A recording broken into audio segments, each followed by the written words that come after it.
Let me mute. You I have, apologize. I thought I was on mute. Go ahead. you have in the news right now a son of a famous rapper whose mother was 16 years old, and the guy was 18, 19, 20, right? When he impregnated the guy's mother. You know who I'm talking about? I don't want to mention it because I don't want a lawsuit, right? Who But you is know who it? I'm talking about. If it's in the news, you can talk about who is it. Is Okay, allegedly, Jay-Z has a son whose mother was 16 years old, allegedly, right? Uh, and okay, so now how can I say the world looks differently? At the same time, we have Foxy Brown. You know, ain't no in like the one I got, nobody ever me better. When she did those rhymes, she was 15 years old, right? I'm talking about New York City, right? New York City was known for, you know, how you got child killers in Africa? Well, New York City is known a for molestation. molestation and Mike prostitution. Tyson talks about it a lot. New York City is known for this. The issue now is that some courageous people, elder people, right? They let us know what might happen if you go because you got no protection. Now, the issue with the victimization is when the victim is uh, he is victimizing or she is victimizing themselves because they got warning and they know they got no protection. Now, Cuban is on the line. Me and Cuban, we know peoples in New York. So we know other people that I could not even mention their name because they never said it publicly and I could get murdered. My 60 years old. But Cuban knows a bunch of people like Ron who went to those projects. Am I right? Am I right, Cuban? Yep. Right? And when I told Cuban, And it was actually the night of the Hebrew Israelite barbecue that Reggie told me about Bambatta. That's the weird shit. It was the end of the night. and Cuban was gonna stab me, by the way. You know, he's gonna pull out his Cuban because here it is somebody like he's saying, like, are you serious, Reggie? Are you serious? You know consequences? And I was just saying, Cuban, this is the element. It wasn't just Bam, it was an element in New York.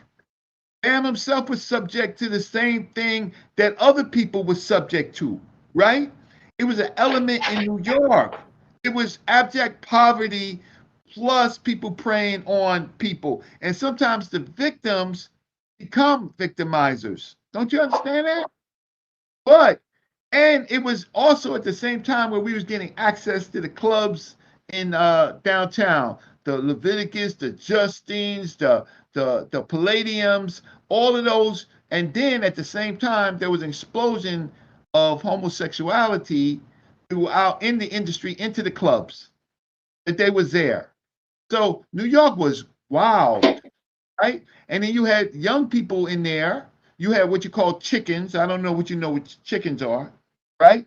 So you chickens were young white men who young white boys who was prostituting themselves. They were called chickens, right? All of this was in the melee of New York City. But when you get a warning, right? You get a warning, you're not a victim yet, but when you get a warning to go into places where you are not supposed to go, the victim is leading themselves. So people don't talk about the chickens in New York. Young white boys were being sexually molested Reggie. like on rice. Reggie, let me ask you a question. So you follow law. You talk about Yes. law. Yes. In this community, you talk about law more than anybody else. Yes. The law of power, consent, and responsibility. A child or adolescent cannot meaningfully consent to sexual acts with an adult. This That's isn't just about age, it's about power imbalance. Adults hold authority, status, and psychological influence. The child or teen often seeks approval, or belonging, the law recognizes that imbalance and removes the ability for an adult to claim that they agreed. Even if the young person knew better or went along, the law says you can't consent when the power dynamic is that unequal. You're So correct. we're saying that the law is saying that that child was a victim, and you're right. Hurt people, but we're talking about the beginning of the dynamic. So if the we're saying law, that at hold on, if we're saying that at 16 years old, this child went down there for whatever reason that child went down there for, is similar to telling a woman, well, if you dress provocatively, what could happen if you dress that way. That's like telling a young girl at a high school.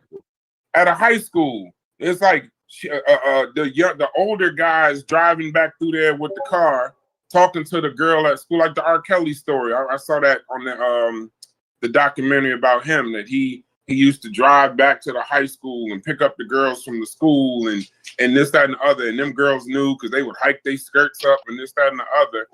Fantastic example. And they was trying to blame the little girl, right? But you can't blame the little girl. But by law or by society, you can't say that she knew better. And just because this boy was acting like an adult, this, that, and the other, his age alone and Bambatta's age alone, you can't. Ron Savage could only be the victim in this situation. Okay, so he's the victim. No, Brass. Okay, I agree with everything that you say. Can you tell me? You do, and that's a great example. And Brad, sometimes you don't need to stop niggas. Like, please stop. I'm gonna get this out. All right, go ahead. I was talking to Brass. Go ahead, Reggie. Brass, can you tell me the date that law was enacted? I don't know. You above my head. See, that's the problem. See, the problem is that during these periods, the 70s and 80s and there was an absence of the application of the law, right? So you have to tell me. So the law wasn't. Yes, I agree with. That's why I agree with everything that you said. Right now, I can go and find my yearbook, and I can show you in my high school where young Latino and Black girls were sitting on their teachers' laps, right? Right? In school, right? Right? Now, because see, I lived through this period, and so I know that law wasn't formulated. And what happened is, in these cases, is that they can only be sued. Some of these people can only be sued civilly, right?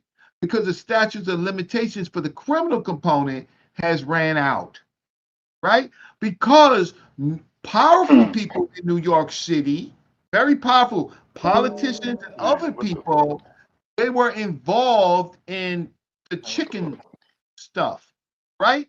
So the law, You need to say this shit. so the laws got kind of like anachronistic, right? They seem to have always applied, but they did not apply. Because while we're talking about a few men that got sexually harassed, nobody's talking about in these projects: Bronx River, Castle Hill, Soundview, Monroe, Sackburn, Bronxdale, the tens of thousands of young women, right, who were engaging in sex with older men, most of them raped, right, from the age of 14 on. Nobody wants to talk about that. So I lived through this. I lived through this environment, and I am not condoning anything. What I'm just trying to say is that we are looking at it from a more recent period, and the laws weren't being, how can I say, enacted during these time periods, and so it was fuzzy. So when Here's I the was growing fact up, sheet, Reggie. Here's the fact sheet, though. yes, The age of consent for sexual relations under New York Penal Law Section 130 is 17 years. Here's a fact sheet regarding the penalties. The age of consent was previously 18 before the recodification of New York penal law, which took place in 1965, Mhm. and it became effective on September 1st, 1967. Mhm. So it went down to 17. And even Mhm. if the law, sometimes the law, when it's Mhm. being created, based off what I know and what I was taught, Mhm. if you committed the crime before the law, yes, legally you may not be held to it, but you actually may be the reason why they created the law morally. You I you got understand what that. I'm saying? Right. So what I'm saying Absolutely. is, but at the end of the day, if you agree with everything that I'm saying, then New Better wouldn't apply, Reggie. If you agree Well, with what I'm saying, New Better wouldn't even be, because I don't think at all a 16-year-old boy in the room with a grown ass, like you said, in the industry, man, may have had other acts with other children, this, that, and the other, right? If he's experienced in that way, a 16-year-old boy doesn't stand a chance in a room with a man like that. He don't have a chance in hell of making it out of that room without being victimized, whether he uh, knew better or not. well, he doesn't. Here's the problem is you don't.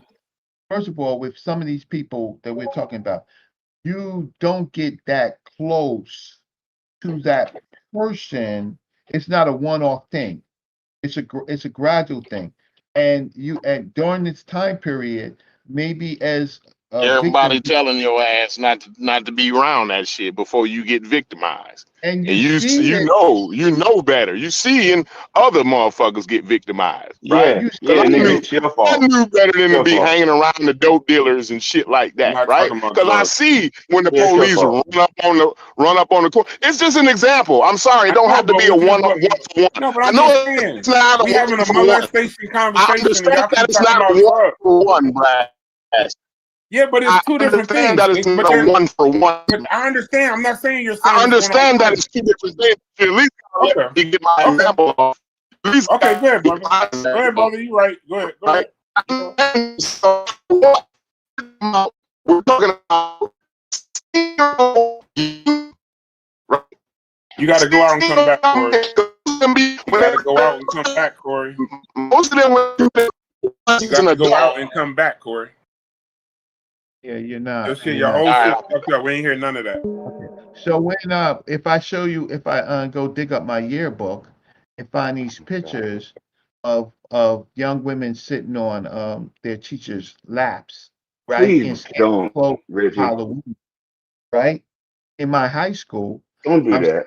normality. The normality is a little bit different in real time, right?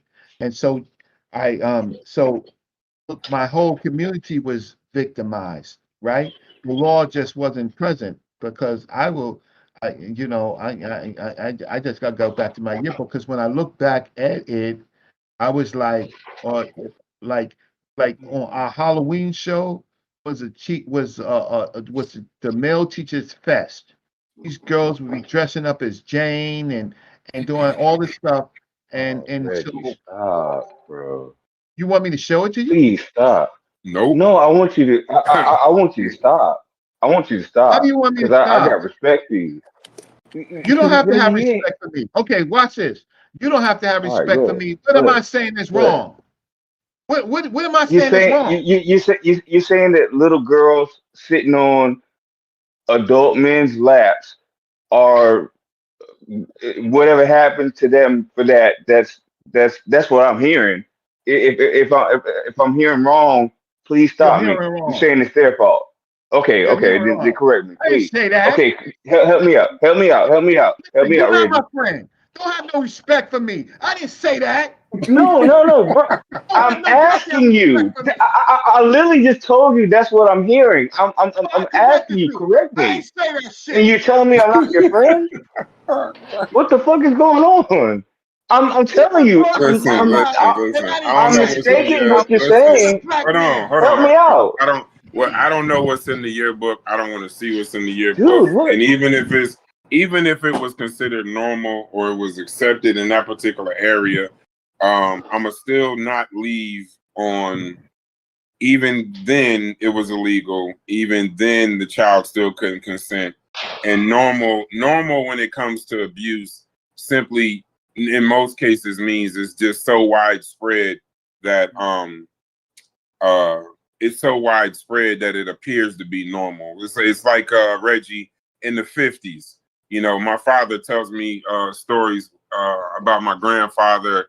You know, in the neighborhoods where they lived, there was a time when you could damn near beat your wife half to death, bro.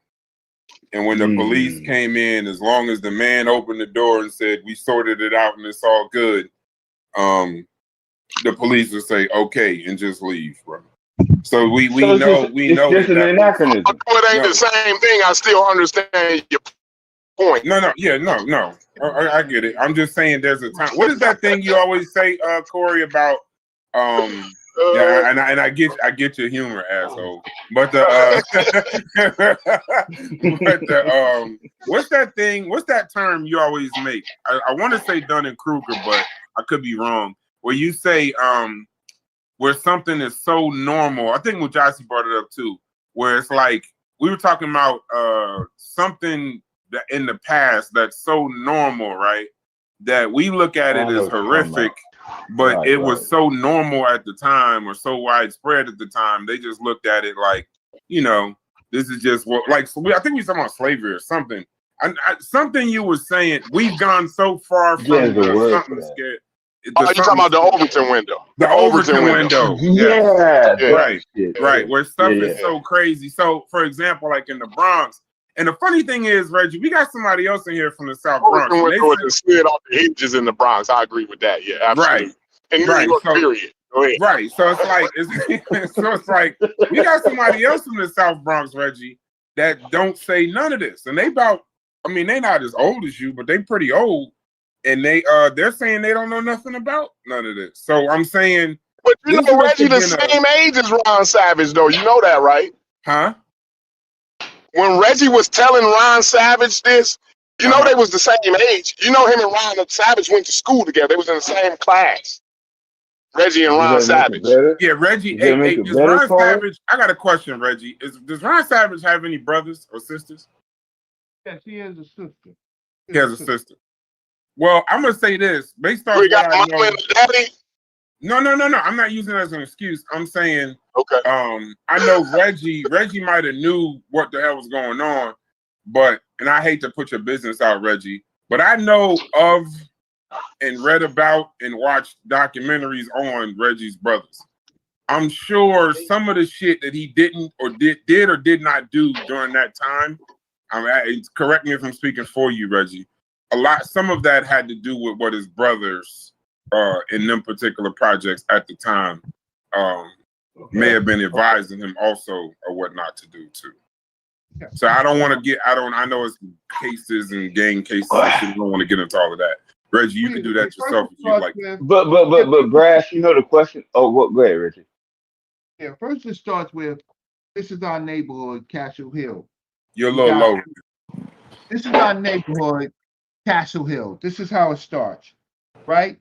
We are a different neighborhood than Bronx River, than Monroe, Soundview. We Castle Hill, right?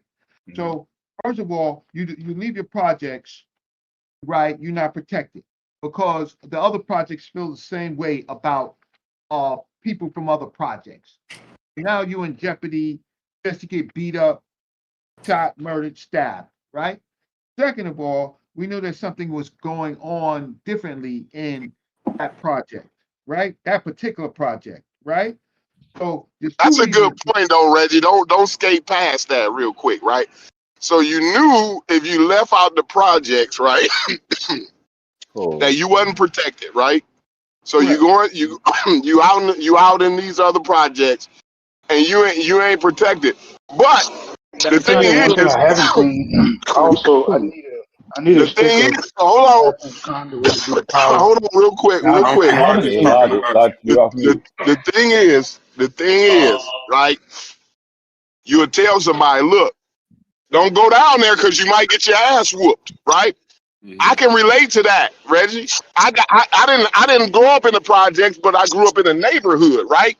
And when you went on the other side of town, motherfuckers told you, "Hey, bro, listen, bro. I know you cool with dude, right? But bro, don't be going to them house parties and shit over there, bro. Them motherfuckers have fun on your ass and give you a pumpkin head, right?" Not true though in New York, because New York you could go anywhere you want. I'm not saying. I'm talking about my city. I'm talking about where I grew up at. Okay. Fella. Understand it's not true in New York, right? I'm talking about where I grew up at, fella. Hold on. I know you're ready to jump in there and go off on me, right? That's Tony. But what I'm saying is, if a nigga at 16, right? Niggas told niggas, yo, don't go over there fucking with the niggas. Other 16-year-olds and 17s and 18-year-olds is the ones telling you this. It ain't grown folks ain't telling you because they don't even know you're going. You sneaking down there. So the grown folks ain't telling you not to fuck around down there, right? Because they think you out playing with the kids in the same projects or in the same neighborhood, right? But the kids, the 16s, the 17s, the 18-year-olds is telling you, don't you go down there fucking with them niggas. Them niggas ain't on the right shit. Then you skip your lolly ass on down the street, and then you come back with a pumpkin head. What the kids in the neighborhood gonna tell you, Reggie? What's all the other kids gonna say to you? You let us down. We told your ass. We told your ass not to go down there.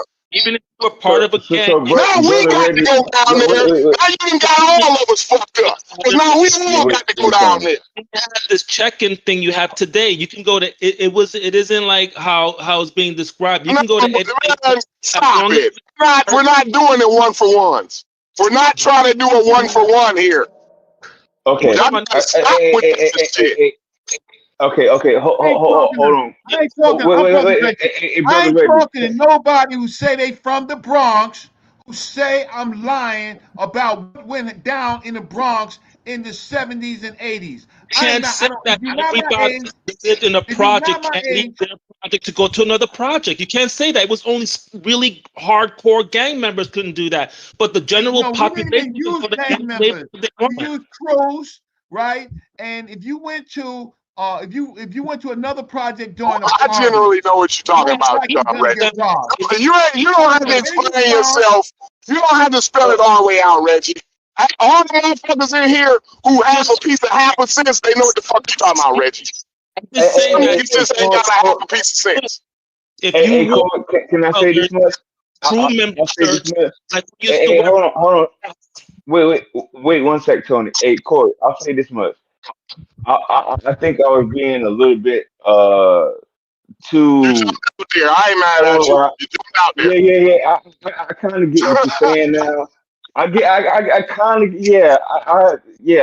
I'm because the grown folks, you gotta get that small. The grown folks ain't telling you not to go down there fucking with them niggas because they assume your ass is in the courtyard. They assume you playing with the niggas in the courtyard. They don't even know about what's going on down there. Only the other kids know what's going down. The other kids knows what's going down. And they the ones telling you. Got a point. Corey's got a point. All the other kids know better, but you don't know better. Kids know better. Reggie knew better. Reggie was the same age as this nigga. Reggie knew better. Because everybody done told Reggie. Everybody done told Reggie's ass. Don't you go down there fucking with them niggas, little Reggie. With them, you're right. And Reggie told us, and Reggie did his due diligence. Hold on. Reggie did his due diligence. Reggie did his due diligence and told his other fellow 16-year-olds and 15s and 17s. Look, what we saying here. My uncles them told me not to go down there fucking with them niggas, y'all. And I'm gonna tell you niggas just like my uncles them told me. Don't y'all go down there fucking with them niggas. But not every 16-year-old is as strong-minded as Reggie is, or I was, or Well, are you. My point. Hold on, every wait. 17-year-old is a year away from getting a bullet in his ass in Afghanistan. I know. But they goddamn oblivious to life. There's some I know, but Corey, 6 months away from getting a bullet in their ass in Afghanistan. hey, Corey, I know we heard you, but listen to what Tony's gonna say. The reason why Now listen to Tony. Go ahead. the reason why what I'm saying is factual is because that's why the law exists, so that niggas don't try to get young kids, don't try to do shit like that, because there are kids that could be 1 out of 1,000 that is going to do the dumb shit, and they're trying to protect those kids. They're trying to protect all kids, but like there's just some kids that are just they're not going to get it. Because brother Corey, you know what Tony's saying that I'm finally figuring out, that bro, you had it together at 16, Corey. I got it. You had it together. Like so you don't relate to what we're saying. I get that. You had it together. Not all of us did, bro. And there's a reason why. Because you're fucking 16, bro. You're not supposed to have it all together at 16. That's all I'm saying. And when it comes to some predatory shit, bro, like, nah, bro, like them kids don't know no. That's all I'm saying, bro. You feel me? The problem is It's too much goddamn excuses. You niggas live off excuses. I knew better. I knew better at 16, but Jimmy Joe don't know no motherfucking better. Like that, and this shit's wild as fuck to me. Because I went to school, I was 16 before. I was 17 before. Right? I was one of the most manipulative motherfuckers. When I was 16, 17, I was one of the most manipulative motherfuckers. You were. And most of my peers were too. Most of my peers were too. Wait, hey, we was talking grown women out there. I'm talking to my brother. Corey, can I get it? Hold on. Wait. Real quick. Hey, Reggie, and then I go to Stu Pease. Hey, Reggie, you might not want to talk about this, right? But I'm not. This ain't no indictment on you. I just a question because I don't know. How old was Polite daughter? Which one? The one that got caught up in this whole. I don't. A man and a woman is different. A man, I already said that. So, like, at least my eyes. Corey, this ain't in regards to do that, bro. Why do y'all like this? In my eyes, I can. Go ahead, though. I'm not defending. I'm not defending Polite. But hold on, Cuban. I'm not even talking. No, I'm just giving you your question. No, I'm just giving you context. I'm not defending him. But I don't need context. I wasn't talking to what y'all was saying.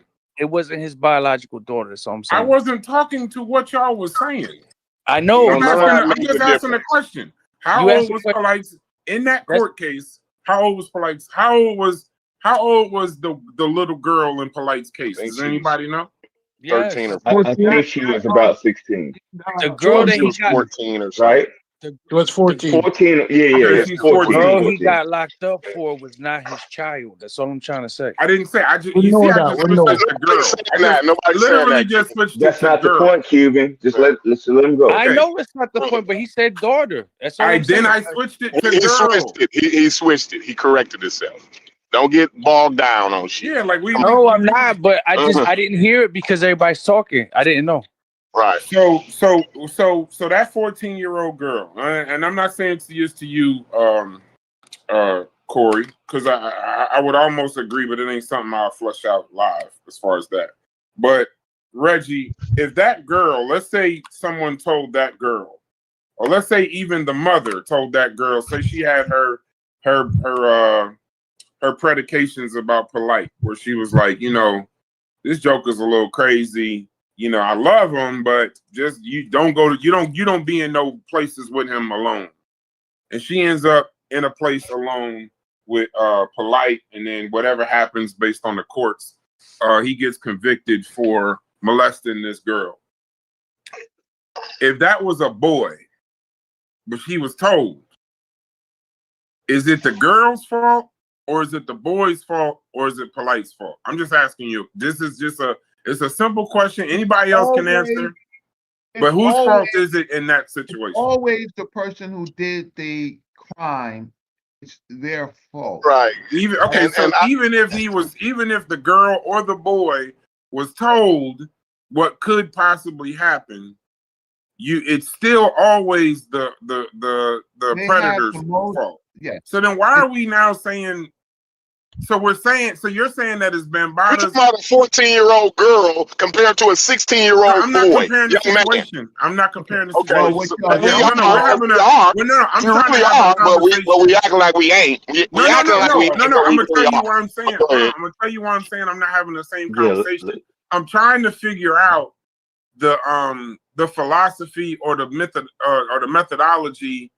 Okay. That what Reggie's coming up with, because I don't want to misunderstand what he's saying. Don't misunderstand me. Right? No. That's why I'm trying to. This is for some level of understanding. What I'm saying is, what is at what point when we say the new? Because when you say he knew better, Reggie, 16-year-old boy, not a 14-year-old girl. I'm not talking about. No. You won't let me talk. I'm not asking. Hold on. Before you talk, Reggie, just let me finish talking. Just so I don't gotta, I'm doing shit on my computer, so I'm just coming in and out of these conversations. Pause. So my point to you is, when we say Ron Savage at 16 knew better, right? I'm just trying to gauge. That's why I asked you the polite question. So at what point does knew better mean? So you're not saying it's Ron Savage's fault. You're not saying that Bambatta's for what he allegedly did is clear. What are you physically saying in regards to that? And not Bronx and this and another. Ron Savage's case. What are you saying when you say he knew better, other than saying that it's somehow his fault for going down there? Okay, you'd have to be saying this. That's exactly what I'm saying. Is his fault for going down there. You damn right. Okay, Corey. That's what you're saying. Wait, Bam is right. That's not equating to what Bam did is right. I'm not talking about that. So Reggie, you're saying it's his fault for going down there? What happened to that boy? No. So see, I'm since I know more. Take your ass around the corner and get a pumpkin head. Cuban I'm afraid to even ask what a pumpkin head is. From Ron went down there. Yeah, nigga, don't even ask.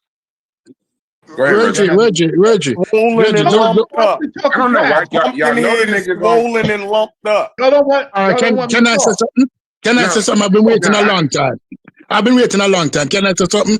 At 16, at 16, children think that they're invulnerable. Hey, Stu. I know you've been waiting a long time. At 21, I was invulnerable. Wait, let him finish, Stu. And then the floor will be yours. Just let him finish. Because I did ask him a question. Go ahead. Okay. From Ron Savage's own admission, because he went down, right? It's victim syndrome or whatever the case. There's a picture with Ron, and Ron went down to Bronx River way after all of the issues. Ron comes back. And Ron says, what happened was I got a fake ID, right? That made me 18 years old. I started hanging around, spamming them, right? I started hanging in the clubs.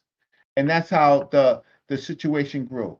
Bam didn't know what age I was, right? Now, so when he makes that admission, right? Now, the problem is since get our fake ID. But go ahead, keep going. Go ahead. Yeah, Corey, just let them. He got a lot of sense. Corey, is he gonna say we cutting him off? But he got all the sense in the world until it come to putting a dick in his mouth. Then he ain't got no sense now. But all his sense went out the window. But when it comes to putting a dick in his mouth. The two people that agree are the ones cutting each other off. Y'all go ahead. No, I'm just saying. Keep going, Reggie. I'm sorry. I can't help myself sometimes. when I hear wild shit. Corey, are you at work? Corey, are you at work? Yeah, I'm at work. I'm always at work. So here's the. Oh, y'all wouldn't be able to handle my job sites. I'm telling you, the way these white boys talk out here, the way these white folks talk out here, you niggas will tuck tail and run home, boy. Hey, Corey, I know what you're talking about. You building America. Go ahead. Y'all be trying to drive Reggie absolutely crazy, bro. Let the nigga finish, please. So thank you. So Ron makes an admission to it. And we all want, that's one thing on our own block. On our block, we knew where to get the fake IDs from, and we all had them, right? So we can get into the clubs to do whatever the stuff that we were doing at 16 and 15 years old, right? Mm-hmm. Well, a criminal, how can I say, criminal engaged, right? Mm-hmm. We were abject poverty, right? So we would go downtown, and whether we're robbing, whether we're selling, right? Selling whatever, right? We're going down to 42nd Street. And the only way we can get access to the people with the money is with a fake ID. So Ron, he gets a fake ID, right? So that allows him to continuously go to the clubs, right? So then he comes back and he says that he apologized because Bam didn't know what age he was. Now, that doesn't, now, here's the thing is, the thing is that that changes the legal landscape as to one person might thinking, and it's still his fault. It's still his fault, right? Because the person was unaged. That doesn't take you from the fault. But the other factor is it mitigates the situation because the young person wasn't being honest about his or her age, right? So there's mitigation. If there was a criminal case, it would be mitigation, right? A lot of times people don't, you should have known, but that goes into mitigation. But when Ron made the accusation that he did fake his ID to be around them, then that changes it a little bit. But my project was wild. Those projects was wild. We had people coming in and out of the penitentiary, right? Out of the penitentiary. And those people would come and use the taxes that they used in the penitentiary, right? Penitentiary now on people. So there were lots of people in my neighborhood, lots of men that were raped, anally raped, but would never say anything because fear their life, because nobody would protect them and their family, right? So our signals were up. Our signals were up, right? Like I grew up with somebody that you see in the preacher's crew. I'm not going to mention his name, but he grew up in my projects, right? And we grew up with some very dangerous people, right? To me, he wasn't dangerous. He was somebody I could talk to. I went to a funeral. He came up to me and said, "Yo, young bro, I see you on YouTube. You know what I'm saying? Listen, man, this YouTube stuff, man, get a lot of people more time." And he gave me a compliment and a warning at the same time, right? So I know, look, I just know how dangerous and precarious my project was. But in this case, Ron did alter his ID to be around people that was much older. Can I go now? Yeah, go ahead, Stu. Can I go now? All right. This is my 50 cent. Ignorance of the age is no excuse. A lot of people got to jail and they didn't know that the girl was 14. She said I was 18. So that don't excuse anybody. But I understand where Reggie's coming from. The second thing is this. The boy was a child. Whether we want to agree with it or not, he was a child. And as children, we don't believe that it could happen to us. So although other people are telling us, dude, be careful, he in his mind is saying that, no, this dude treat me like a friend. He would never steer me wrong, right? Unless you have other people to constantly reinforce you to behave properly, or who you had in your crew was a different kind of dude. Sometimes you get into issues that you don't really know how to maneuver into. And Bam was a big ass, grown old folk man who should have died in prison, whether or not Ron gave a bad ID or a good ID, you don't want to F children. And whether or not at that time in New York a lot of children were being molested, that's no excuse either. Because let's be honest, everybody know when them talking to these young people, they know that they're doing something wrong. Everybody, even the old man, even the guys who picking up the girls from school, know that they're doing something wrong. They know that they're doing something wrong because the society that they live in tell them that dude, you're nasty. Their friends telling them that they're nasty. Everybody, they knew, right? They knew that they're doing something shitty. But we're going to make excuse. No, we can't make any excuse. The dude should have been a little bit more sensible. Yes, I will never say no to that. But at the same time, he trusted Bam. And he was young, so he would have trusted Bam. But Bam should have died in jail. There's no excuse. Mitigating factors, thank you, Stu. Mitigating factors don't remove, it may reduce the sentencing. It may reduce the moral aspect of it, but it won't clear them of the law. It won't clear. It won't clear. Like if you got a girl per se, or a girl shows you a fake ID. We used to work in nightclubs, so we're not working nightclubs with those parties. When you hear about these cases of girls getting in and this, that, and the other, and even the police would let us know, like, it ain't no excuse. They might look at you differently, might look at you a little lighter, but you're still you're still guilty. It's not going to remove guilt. Could you explain what mitigate? Could you explain what mitigating factors are so everyone knows? Because that's a great point you made. Yeah. Could you explain what mitigating factors are? If we're live, if not, I guess everyone knows. No, it just makes a bad act less severe, right? It doesn't excuse it. Right. It just makes a bad act. Doesn't excuse it. It makes it less severe. So mitigation normally happens in court when a crime is committed. Let's say the person didn't mean to cause the harm. A kid in my high school, he got into a fight, and it was just a fight. He wasn't a troublemaker, this, that, and the other. He was kind of defending himself, this, that, and the other.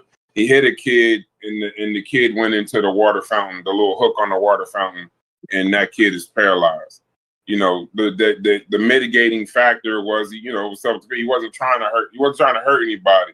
Mental illness is sometimes a mitigating factor, meaning, sometimes a person, they take a person's intelligence into account. Now it may not recluse them from the crime. It may not say excuse them from the crime. It may not say they weren't guilty, but when they come down to sentencing, they'll say, listen, you did commit statutory rape. This child was a minor, you're an older person, you committed statutory rape. But what they will say is, but we are taking into account the fact that when you did this act with this young person, that the ID basically let you know that the person was older, but you should have known. The courts they won't get off from the crime. They'll get a less crime. Sometimes ignorance don't get you off. Sometimes first time offenders is a mitigating factor in law. Yeah. If it's the first time, ignorance of the law is no excuse. The reason why I wanted you to explain it is no excuse. The reason why I wanted Brass to explain that though is because Corey, what I'm telling you is I tell my little bullshit that I was doing at 16. Yeah, you gotta go out and come back. Gotta go out and come back, Smalls. Can you hear me? Yeah, we hear you now, but we didn't hear nothing else you said. Okay. You have to go out and come back. What I was telling Corey is you have to go out and come back in. Okay. So what I was saying is you have to go out and come back. I'll come back. You just like fuck what we saying, just go out. Hey, but what I want to say is I think we having a conversation. Okay, Smalls. Bro, he like Smalls. You ain't making it. But I think we having the way, and maybe I'm wrong, and maybe this is the way I'm seeing it, right? But it seems like we're having a conversation in a false dichotomic way, right? It's either Ron Savage got to be a piece of shit, or Bambatta got to be a piece of shit, right? I'm having a conversation to where both of them, they both wrong. They both made bad decisions. There's no excuse for Bambatta. What he did was wrong. That was terrible. He should have been in prison, especially for all the other kids and all of the shit that he was doing, probably way younger and way before Ron Savage, right? They said this nigga was doing this shit for years and for decades, right? But the fact of the matter is, as a 16-year-old, you do bear some responsibility. You should be conducting yourself as a young adult, is what your parents are expecting you to do, and make good decisions. You're able to go down and get your license and drive a car and all the rest of this shit. But all of a sudden, he don't know not to put a dick in his mouth at 16. But he can go down and get his license and drive a car and all the rest of this shit. You know what I'm saying? No, I got you, but Corey, at some point, when you got folk, this is what I be telling. This is what I'm saying, because we always using excuses that nobody know no better.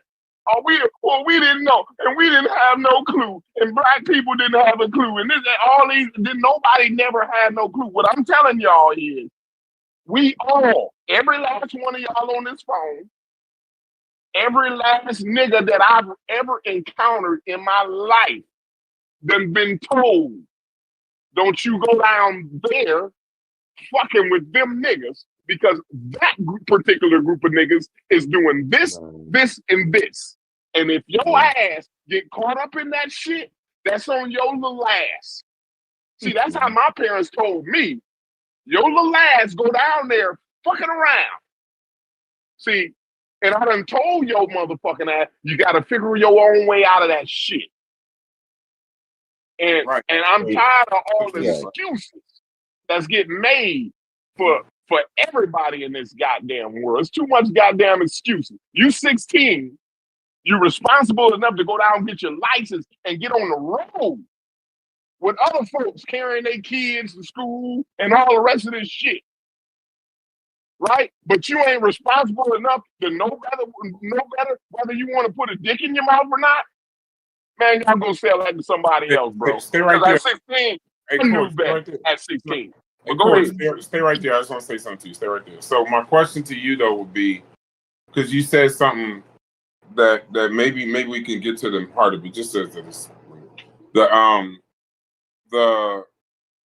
listen, y'all can stay with it. When you say that well, you're saying that Ron Savage made a bad decision and Bam allegedly made a bad decision, right? I'm saying in that room, Bam is a fucking criminal and a sicko.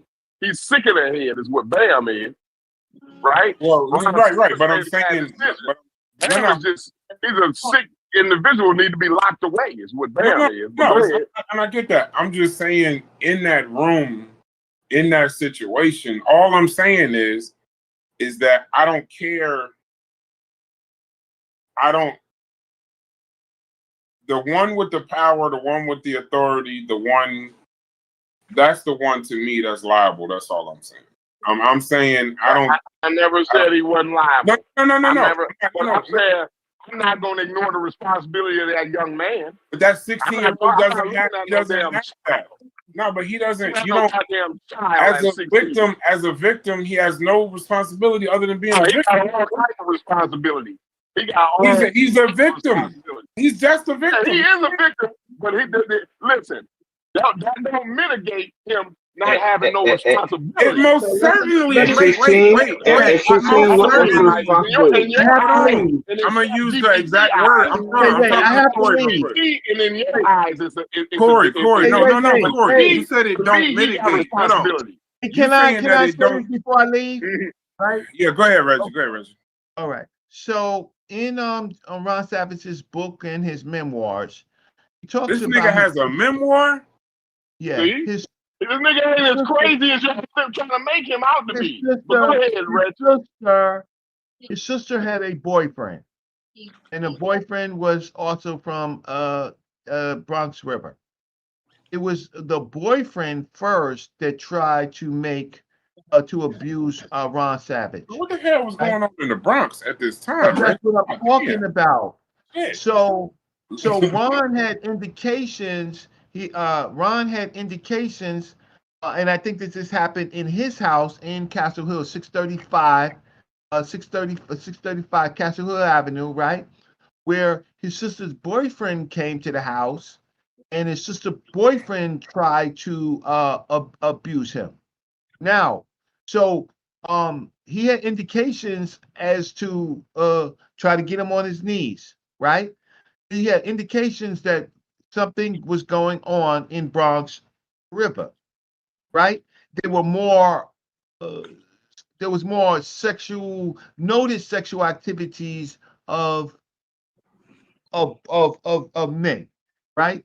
Now, and we just knew in my projects, we just knew that there were a lot of what you call booty bandits coming home from prison, right?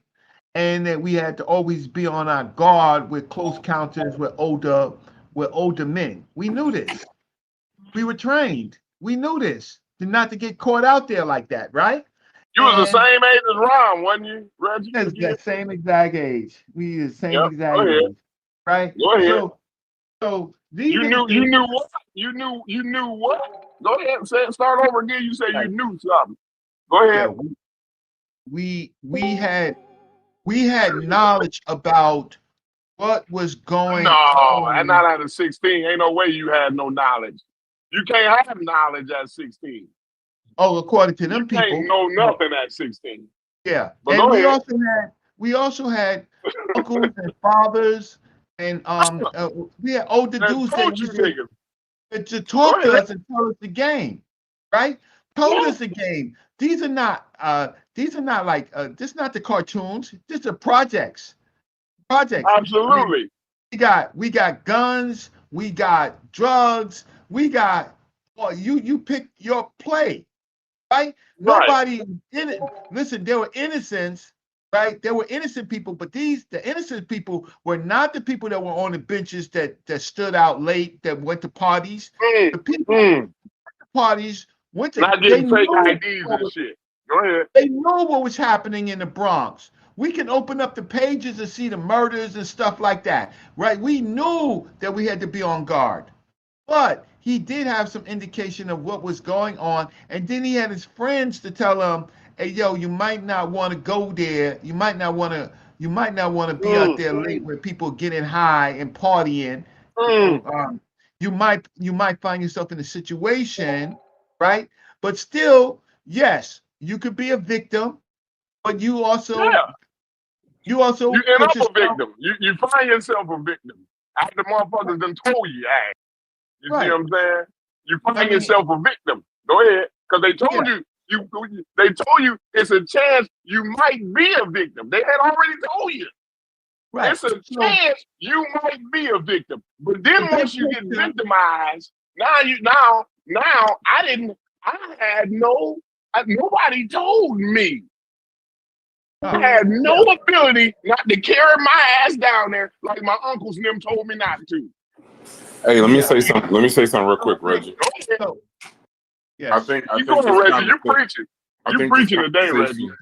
I think this conversation, I'm gonna log this conversation under. I don't know if this happens to everybody else in the Discord, and be quick. This conversation is another conversation that lets me know that we are definitely, like, I definitely need to get out and listen to other, because these are things I always thought that this was like understood, like that a child in that situation, no matter how it plays out, that the child is the victim. I always thought that it was understood. A child, but now, a young man. I know. I'm saying though, it's a little bit different. I consider 16. Listen. I consider him a child, and based off the little bit I've been watching since we started this show, he seems like there's something else mentally going on. I don't know if it's from that or he just a little off or whatever, but I didn't. There are things when we had these conversations sometimes where I just be like, it kind of is enlightening to me. The things that I thought were just kind of understood are actually up for debate. And I'm gonna take in this case, y'all can blame me or whatever, but I'm gonna take everybody's silence on this. That maybe y'all just don't want to talk about the subject, or that maybe y'all have. I would like to hear just from more people than just me, Reggie, and Corey, because I'm starting to think that, you know, I say this term real quick. I land my plane that I'm going crazy, uncomfortable with agreeing or with you, I'm Brad. losing, or I'm losing my fucking mind or something like that. No, you're not. I'm know, sorry. it's real I feel like I'm losing my mind. It's real not. uncomfortable to agree with me. I happen to be a person. I was No, born you're in the not. Bronx. I At the was same born in the time, between at dilapidated buildings. time, I was Bro, born Tony, in the Bronx. you asked Reggie, for let it, me Brad. talk for 1 second. Reggie, let me talk for 1 second.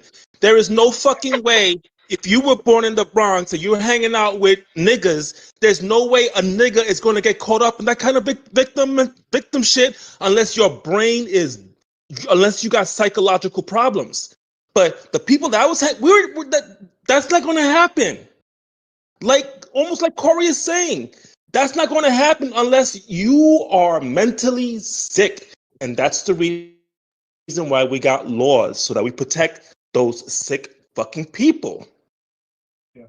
I just think that I hear what you're saying, but sometimes the circumstances that you find yourself in that you can't control, and then you walk back in your mind and you realize how you got into this situation. Absolutely. In my Absolutely. particular You neighborhood.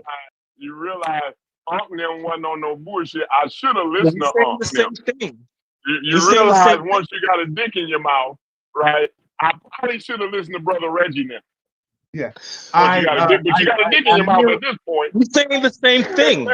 yeah, You're I hear saying what you're saying, sick. but Both you know, sick. once you Both get in, sick. like every other Friday night, I drop my books from school, right, and settle myself. And at 8 o'clock, I got a knock on the door from my friends, right? So Yeah.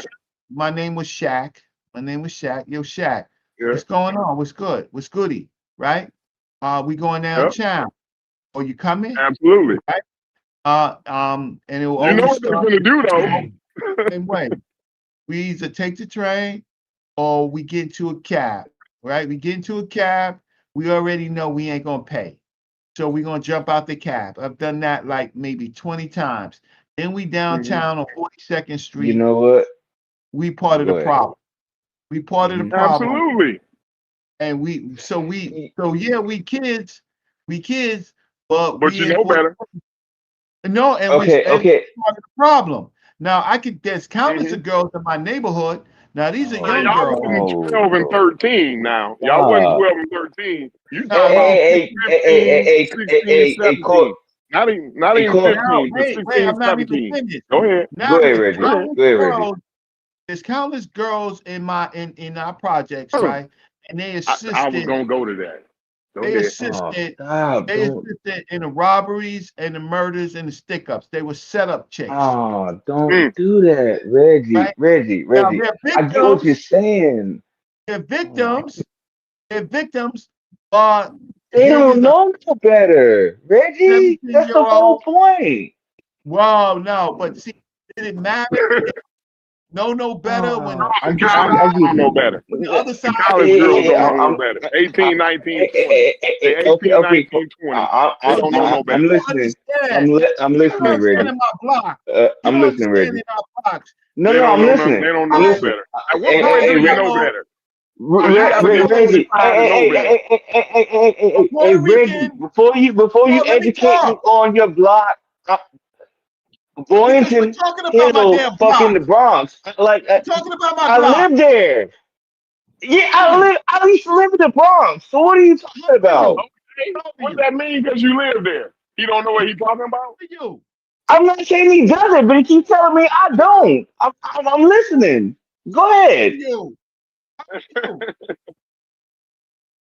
I'm saying, like, listening. if two things can be true, you can live there, and what he's saying Yeah, can be true too. Because it don't have to be that's a rough. fact. What he's That's a saying, fact. So what he's I'm saying listening. happened around my hood. Hanging The, out the with no shit Yeah, happened homo. around my Sex, hood. Money, and Murder? I'm listening. No. Did you know anybody from Sex, Money, and Murder? Did you know anybody from Sex, Money, and Murder? Are you asking me that? He wasn't Yeah, I'm outside asking when you was Really? outside, The girls Reggie. out No, no, making no. money. You know He what I'm was Did you saying? touring know with I just anybody told y'all from niggas Sex, I Money, was and selling Murder? drugs at Did you 16, but know no, I wasn't anybody from outside. the intro? he went outside Did you back know when anybody from Reggie the was I wasn't. intro? No, I wasn't outside, Corey. No, Did you know I'm anybody not. from I the know. intro? Hey, Corey, I'm literally listening. I'm trying. Hey, yo, have you ever been to Hunts Point, yo? Have I ever been to Have you Hunters Point? I'm a ever been to fucking Hunts truck Point driver, nigga. in I've the been 80s? everywhere. In the 80s. Have You, you ever been to Hunts you Point don't in the know who 80s? you're talking to. He's I don't saying know in the what I'm 80s. talking. He's talking about in You the know I'm 80s. going on mute. In the But 80s. I'm telling him, I'm asking him. I'm Subculture. literally trying to Like listen, but he's trying homosexual to culture. G-check me right Ain't now. what we're talking Hey, about. Reggie, No. You just know go on why? about your point. Sexual Hey, subculture. yo, you know why? You know why I could do this? You know why I could do this? You could go, there's a Why? video Why called can you do this? Prequel to Sex, Money, and Murder. You could go Mm-hmm. there.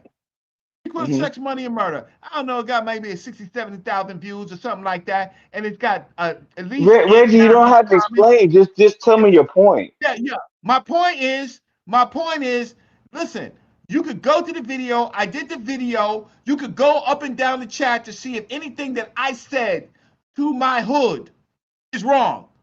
You can look up there and say that anybody calling me a sucker, anybody calling me a I didn't liar, call you that. anybody, you could do that. I didn't And you call know you what any you're of those gonna find? names.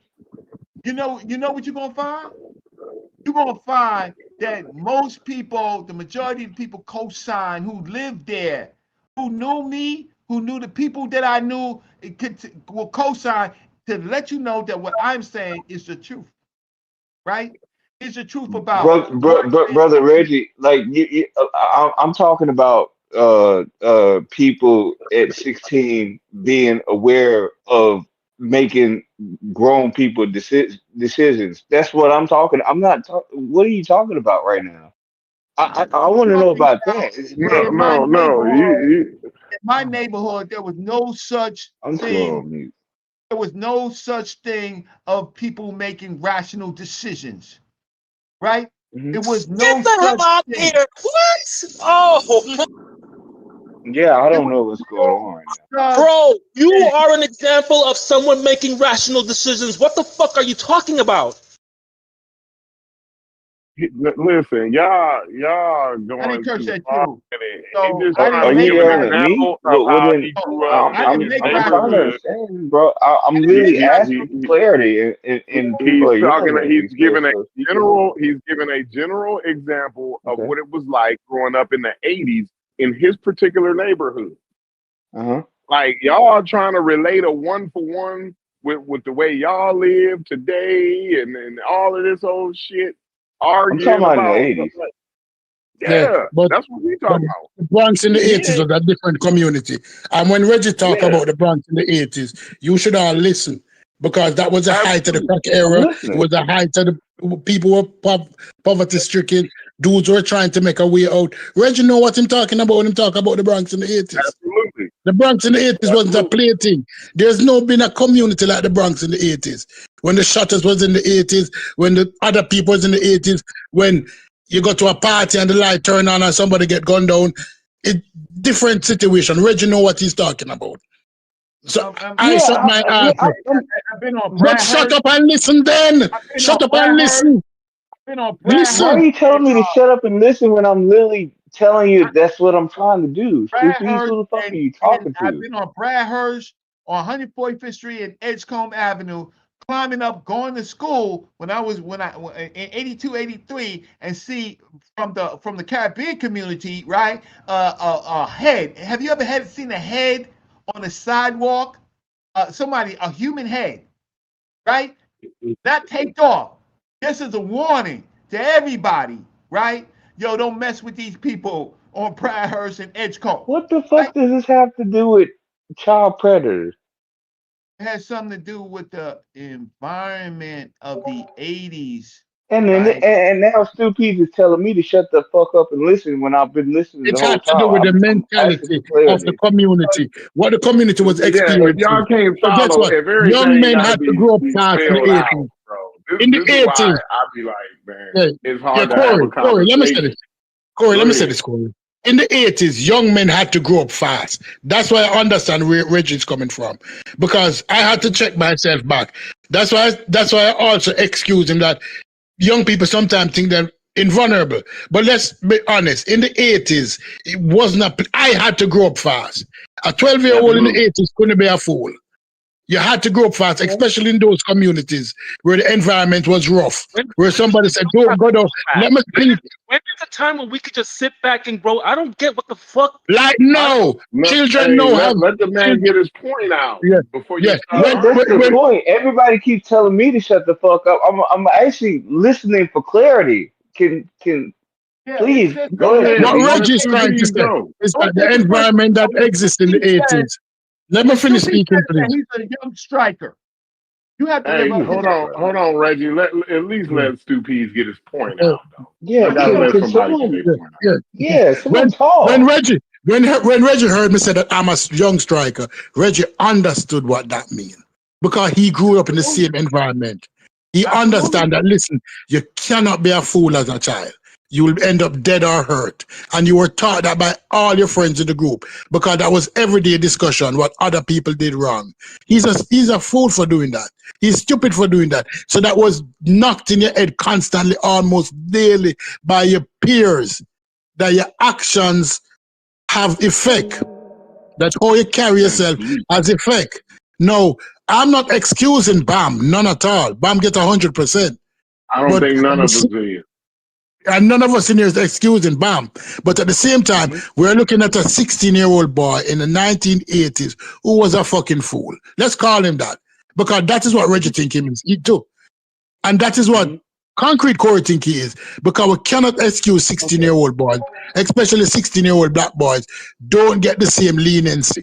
My son at 12 didn't get any leniency or any stupid behavior. It's different today, though. Falling in the same trap. These are not for. These laws are not for like people like you that have like you guys can think straight. These are for. What age should it be? What age should it be? Yeah, Corey, the whole time I hear we are argument, man. Just so you know, Corey, the entire time I've been on your side. That's exactly what we're talking about. You're saying 16 is you should be. Then what age should a kid? Okay, the legal age should be the legal age, whatever they got it at. It's fine. I'm not saying the age should be more. It probably should be less. Actually, I mean, the age should probably be. I mean, the age should probably be higher for higher. Rather, yeah. It probably should be higher. You know what I mean? You should be 18 probably instead of what is it now? 17 or something like that. Right? No, minor. I'm talking about to be a minor. What age should be? That's what I'm talking about. So you're saying to bring it up to 18? Yeah. Well, that was you should bring it up to 18. 7 years old. It could be 8 years old as long as you were told and you know better. I agree. That's not. I like how y'all run off with a statement and act like you know what I'm saying. Like that's what I was saying. No, I'm talking about a 16-year-old young man, not no 7-year-old. Up to 2 years. I wasn't talking about a 7-year-old. No, well, in the Bronx, everybody was getting. I mean, it was a free for all in the Bronx, so it was like. I mean, nobody said it was right. First of all, I didn't say it was right. Let's start there. Not saying you said it was right. Nobody said what Bam did was said right anyway, right? So you shouldn't be 7. You shouldn't know better at 7. Nobody said nobody should know better at 7, 8, 10. None of that shit. But we talking about is a 16-year-old young man, not a 15-year-old, not a 14, not a 12. What's the difference? Not a 11. 16. So what happens What's the difference between 16 and 17? So what happens at 16? What happens at 16 that didn't happen at 14? What happens at 16? Is there some kind of maturity button that gets pushed at 16? Absolutely. At 16, if everybody is telling your ass at 16, the whole neighborhood is telling your motherfucking ass, don't go down there fucking with them niggas, and then you take your motherfucking ass around the corner and get a pumpkin head and come back around the corner with a pumpkin head, who the fuck fault is that? The person who victimized the kid. Always. Yeah, that's some fault too. That fault too. I never said whose fault. No, you said whose fault is it? 100%. Not the fucking kid at all. 16-year-old nigga. No, that's it's the 16-year-old nigga who took his ass around the corner, fucking with the niggas, who came back around the corner with a pumpkin head, right? And the niggas who done it. Nah, if it's an adult and a child, it's 100% the fault of the adult at every time. At every time. Listen. At 16, your ass get caught doing something. They gonna charge your motherfucking ass as an adult when you 16. Apparently, I would almost do it, and I don't have an argument for you. Gonna go to prison. But the sad thing is, Corey, hold on. But the sad thing is, Corey, you're not wrong on that. But the sad thing is that in this particular case, it was actually the adult that did something to a 16-year-old. And that motherfucker didn't get charged. That's the part I don't understand. That's the part. That's the part that's insane to me. I didn't say that was right. No, why do you keep saying that, Corey? I'm not.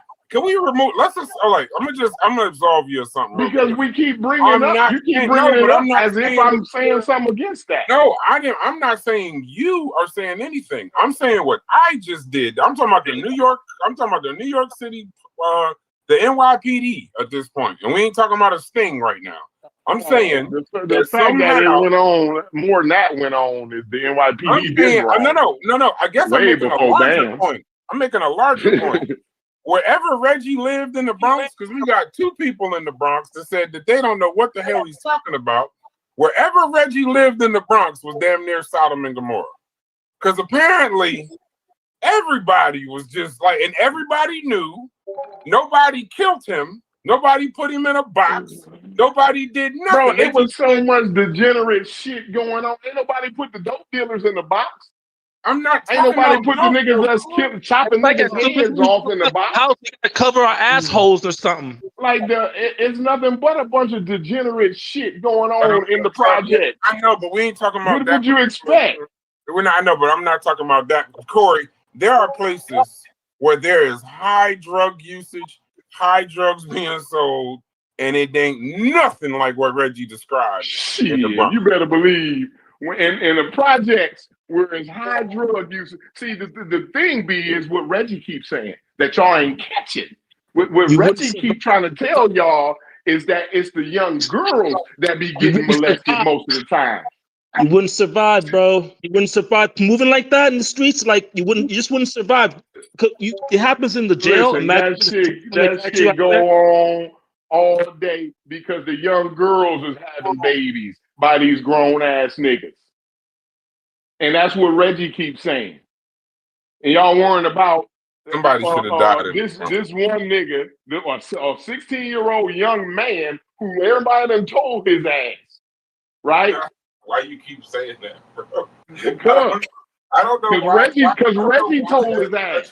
Reggie can come off of mute right now and tell you that he told his ass not to go down there fucking with them niggas. Oh no, he said the story goes. I tell you the story, which is I think this is where me and Reggie first got off probably on the wrong foot, probably before we even knew each other. But the story actually goes that Reggie and them told his brothers what was going on or what was happening, and his brothers, their solution in all their wisdom was, you could do whatever, just don't do it here. And so Ron Savage lived where Reggie lived at, though. You understand that? Listen, and so Ron Savage should have stayed his ass away from around there and stayed his ass where he was protected at. Around Reggie now. And we're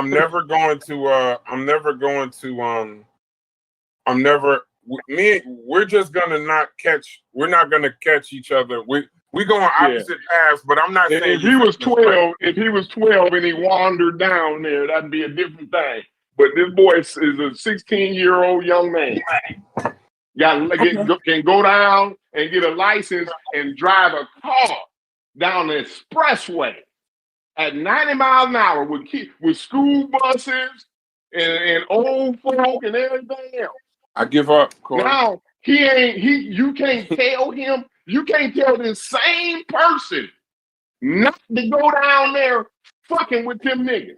No, and then but see what you skip though is you just no. So what's the difference between I'm about to tell you the same difference. example. I'm about to tell you the driver's difference. license and the I'm not talking about driver's license. What's the difference between the driver's license? I'm gonna tell you the difference at 16 because when that child, hold on, I'm gonna tell you the difference because when that child made the mistake of not listening to his friends and his people in his neighborhood, the adult was supposed to be an adult and not victimize that child. Because I would assume, hold on. Nobody would ever disagree with that. Corey, hold on. Even at 16 years old, a child can be told. I remember myself at 16 years old. I did a whole bunch of stuff.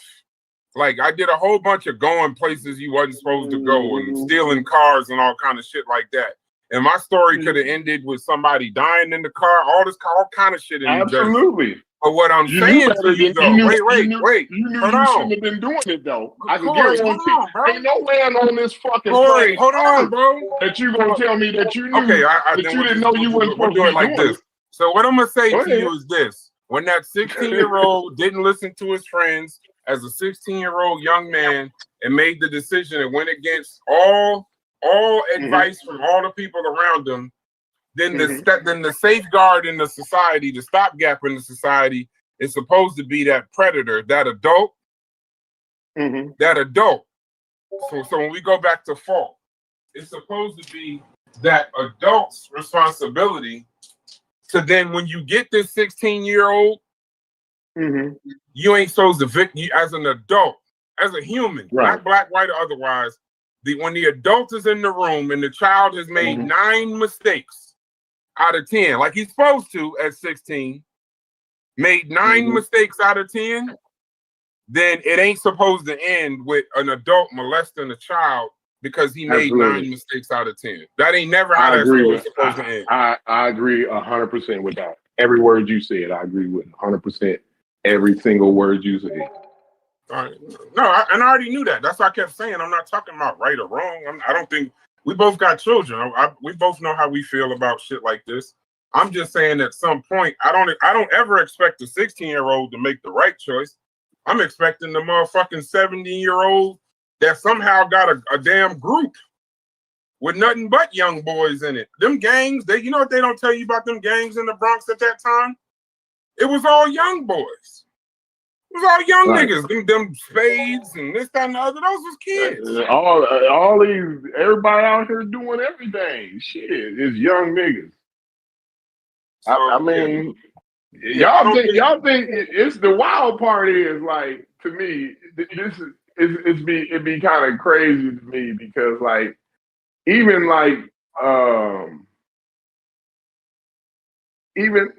it's just don't even worry about it. Don't even trip, bro. We got different views. We got different. What I've learned in these conversations is we all got different perspectives. We all got different worldviews. Yeah. But the benefit in these conversations is this: if I respect the person before I start having the conversation, and even if they tell me some shit where I'm like, what the hell? I still, at the end of the conversation, can go back. And that's why I keep telling you, I'm not talking about right or wrong, because I know you're a father with daughters. So I already know that's an understood thing in anything that we talk about. So we're not having a right or wrong conversation.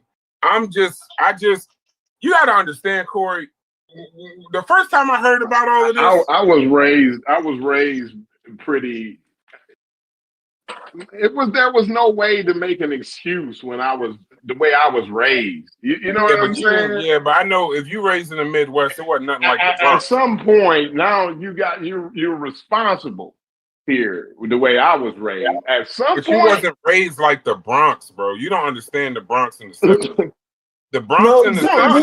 We're saying teenagers the Bronx might not have been on planet Earth. Hold on, yeah, because y'all making the Bronx out to be like we're still talking about planet Earth, like Logic said. And if we talk about how New Yorkers are faster than everybody, and this is a dude from the Midwest is telling you, I don't give a fuck how fast you claim New York is. You feel me? Who doesn't know not to put a penis in their mouth at 16 years old? Wait, you agree? That's what I'm trying to figure out. I'm just before everybody starts yelling, everybody just yelling and shit. Wait a second, bro. Everybody just yelling out. 1 second. So I want to be clear. Chef, you agree with Corey and Reggie? Yeah, I agree with him the same way you just but I agree with you also. Right. So it's not a either or. I think that's a false dichotomy. That's what I was it's saying. not an either or. But I'm saying if we're making the Bronx out to be not on planet Earth. If these children is living in this type of environment, then they're growing up faster. They know shit. You feel me? They know what the fuck what not to fuck with. They know what a crackhead is. They know what a molester is. They know they see this shit is in their environment. So you definitely, for the most part, if you would know, you will hope a person know. But the adult, let me get this out. The adult in the situation, you dig what I'm saying, is definitely has the sole responsibility of that child's welfare on his shoulders. You dig what I'm saying? Because it is a child. And like you said, Brad, a child can make 100 a child can make 100 mistakes. Absolutely. But if any of those mistakes lead to an adult penis in that child's mouth, then the adult is the one that can't be excused at no cost in that. Right. You dig what I'm saying? So, but then, Chef, aren't you saying so then it's subjective? What's an adult at that point? That's the point that Bambatta is the adult at that point. Bambatta the adult. Ain't no. Wait, I got a question though. Hold on, real quick. Confusing. Real quick. So I know y'all know more about this scientific stuff than I do, right? But I'm gonna interject science into the conversation, right? So this prefrontal lobe that we be talking about, right? When we keep saying that the Bronx is on Earth and this, that, and the other. We're not also saying the reason that a 16-year-old prefrontal cortex in the Bronx still ain't developed enough for the shit for him to somehow be a responsible man. To know not to put a dick in his mouth? I'm not having a conversation with you. I'm not even. What point is it? I'm not even the 16-year-old know not to. You're not even talking. Hold on. Let's start here. I know. Can we just stop? Brad, sometimes you make too much sense. I'm going back on mute. No, not to put his finger in his socket. No more. Corey, right? Out of the 100% that did that, maybe 1%, right? 1% of them is psychologically impaired. Yeah, I'm not talking about. I'm not talking. What that mean? What you mean? So this dude Ron, y'all talking about is a retard? Stop, bro. Yeah. You don't know. This nigga done wrote memoirs and he was in Reggie's class. You know what I mean? Oh, that was the slow class. Okay. Stop, bro. Stop. Listen, all I'm saying, but answer that particular question. What I'm saying. I got it now. It makes sense now. Stop. I'm not co-signing this shit. I ain't going down the road with y'all with this. But listen, if he's 16, if we're saying that the Bronx is on Earth, now Logic, being that you telling us that the Bronx is on Earth, I sure would appreciate you telling us your stance on the subject too. But the Brass, we agree with you though, Brass. No, I know, but I'm saying if the Bronx, but I don't know if you agree right here. Chef took me out of context. And maybe I'm the one who didn't grow up on planet Earth, but I don't think I've ever heard a thorough description of a community, and that was it. I don't think I've heard that. So wait, but where do you fall though? Where do you fall in this conversation though? I'm listening to y'all to the point where y'all talking past each other. No. I'm talking about your stance, not what we're talking about. Your stance on the conversation. Did he know better? So my initial stance, right, would absolutely resonate with what you're saying. Like I'm looking for all the ways possible to take any of that responsibility away from the child. Right? I feel as though, you gotta. Kids have to have room to make mistakes, right? And that their mistakes just I'm saying he's a young man. mortal. You know what I'm saying? I have a hard time feeling like his environment's so unfriendly to him to where he can't even make mistakes. You know what I'm saying? So there's that in there. And there's also, I also like listening so long. I would never say it the way Corey and them are saying it, is it's like he got some responsibility in that. But I get what they mean by it. But to me, I wouldn't put as much weight on that portion of it as they do. But I'm hearing the sentiment. Put no weight on it. It's just that this is the way you gotta have an argument. You can't just say something and then it be. Yeah, but I mean, I think that just sounds good because I feel like I'm not a stupid person and I didn't listen to a lot of shit motherfuckers said. Yeah, but you didn't. You knew. Does that mean there's something wrong with me? Was I not mature enough to understand it, or was I, just being a child? And maybe I didn't. That's why you were punished. But that's why we would be punished, though, right? I actually, the way I see it, I was actually fortunate. I was fortunate enough to not be in an environment where my you were just. That's what I was about to say. You were lucky to not be born in the Bronx, where your mistakes might have you end up in a van with Africa freaky in the Bronx, though. Yeah, they definitely a little extra freaky in the Bronx. Now that I'm 100. Now you want my 100% agreement? Something a little extra freaky going on in the Bronx. Now that's just my opinion. Because you want my real opinion? Where was Mike Tyson from? Catskill. No, that's where he moved to with the white boy. I thought he was from Brooklyn. Oh, he was from Brooklyn. So if y'all listen to any interviews by Mike Tyson, he always talked about kids getting molested in the 70s and the 80s, little boys. He would always talk about that's why he said he used to have to protect himself because you could get raped. He used to talk like it sounded like something happened to him like before. It's crazy. Then he talked about his mother boyfriend and all kind of shit. So it's like, you see this? I didn't see. I never seen. Mike Tyson talks about it numerous times. That's a way different. I never seen it. I gotta look. I go look. I never seen it. So they is extra freaky in the Bronx. That ain't. But he's not from the Bronx though. It's not a Bronx thing. It's fine, man. He's just saying that's his character of New York. Y'all talk about New York. Can Mujasi please get in? No, I wasn't saying that. I was just saying it's not a Bronx. I don't think Mujasi wants any part of this conversation. I don't. Yeah, like you trying to get. I know for a fact the one person that don't want to say anything in this conversation. I'm taking one for the team, but I know Hits and he got to be waiting on Stephen Ketchum to come back around.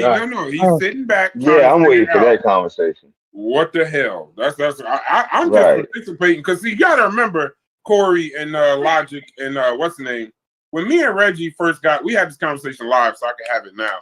When we first got off on the wrong foot, this is when he was describing it in the first place. The cookies on the bed, the driving around in the van and all of that. And the way he was describing it, he did this before on Sonetta. And I took it without actually talking to him like we did today. I took it the wrong way then because it seemed like a defense. He was like, we're friends. We went to school together and all this other stuff, right? I understand it now more that I've talked to him. We still don't agree, right? But I'm not, because I heard him out and talked to him about it publicly, to get face to face, internet to internet, avatar to avatar. I understand his why he at least said what he said. I don't agree, but I understand why he said it. I just don't know how we get past to. Listen. We could just probably just agree to disagree because I'm never gonna go off of saying, you know, how do you teach your children? How do we teach our children if we don't lay some level of responsibility on them, like to make the right decisions, right? Even though that's what I'm saying. So at 16 years old, when my parents would let me out the house, they was letting me out the house with a certain level of understanding that they didn't taught me enough stuff that I'm going to be making the right decisions in certain instances. And when I didn't, there was consequences to it. So basically what we're saying is at 16 years old, there is responsibility laid on a 16-year-old, right? We're not saying that the overall, like Corey made a great point. We put them behind the wheel of a car at 16. They could kill babies, anything. So there is responsibility laid on 16-year-olds. Now, an adult, physical motor ability. So let's change the law then. An adult can manipulate. Like let him finish his sentence. Let him finish his sentence. Psychological skills are different. Let him finish his sentence. Don't mean nothing to you. An adult, right, can manipulate a 16-year-old, right? So the adult, at the end of the day, is the issue. But the fact that we send our kids out here with responsibility to, you know, I'm trying to think, like, my parents just didn't let me out the house, and my community believed that there was certain responsibility that was laid on my shoulders at 16. Not just my household, you know what I'm saying, my parents, but the overall community also has responsibility that's laid out for different age groups also. I agree right there. Hey, Chef, Can I chime in with a certain point? Give me 2 seconds. I want you to chime in on this point. Hold on, Corey. I want you to chime in on this point. I want to go to the movies real quick, right? So there was a movie, 2 seconds, take me 3 minutes, not even. Anybody ever seen that movie with Kevin Bacon where he was the security guard at the children's prison? It's where it's the great movie. And they was molesting the little boys. Right, even a better book, right? So the kids were being told, you know, they was roughhousing. This is New York City, funny thing. They were roughhousing this, that, and the other, and they stole a hot dog truck. I mean, not a hot dog truck, a hot dog cart, right? And they were stealing it for the hot dogs and the money and this, that, and the other, right? And they were pulling it up the steps of the subway steps. And if y'all been in New York, those are steep steps. There's a lot of them. And they ended up letting go of the cart by accident, right? Now, they stole the cart on purpose, but they let go of the cart on accident. These is like 14, 15-year-old boys, white boys. And when the cart hit the bottom of the steps, it ended up killing the guy that was chasing them for the cart. I mean, it's a cart full of hot dogs, right? So they go to prison. Now, they end up in a boys jail or some shit like that. And in this boys jail, the correction officers, if you want to call them that, were taking the boys down to the basement and they were molesting the boys. And this went on for 20, 30, 40 years, long time. Never got caught until one day, 2 of the boys were at a bar as an adult. They were like this, they're 30, 40, and they're still criminals at this time. They see Kevin Bacon at the restaurant. They recognize him, what he did. They kill him on the spot. And then whatever, they go to court. So I just want to question. At what point, now we all know they shouldn't have stole the cart. They were told not to. They knew better. We all know that they ended up in prison going against probably what their parents was telling them, right? But in prison, you're not supposed to be molested. It happens, right? I'm assuming in prison, but you're not supposed to be molested as a grown man or a kid.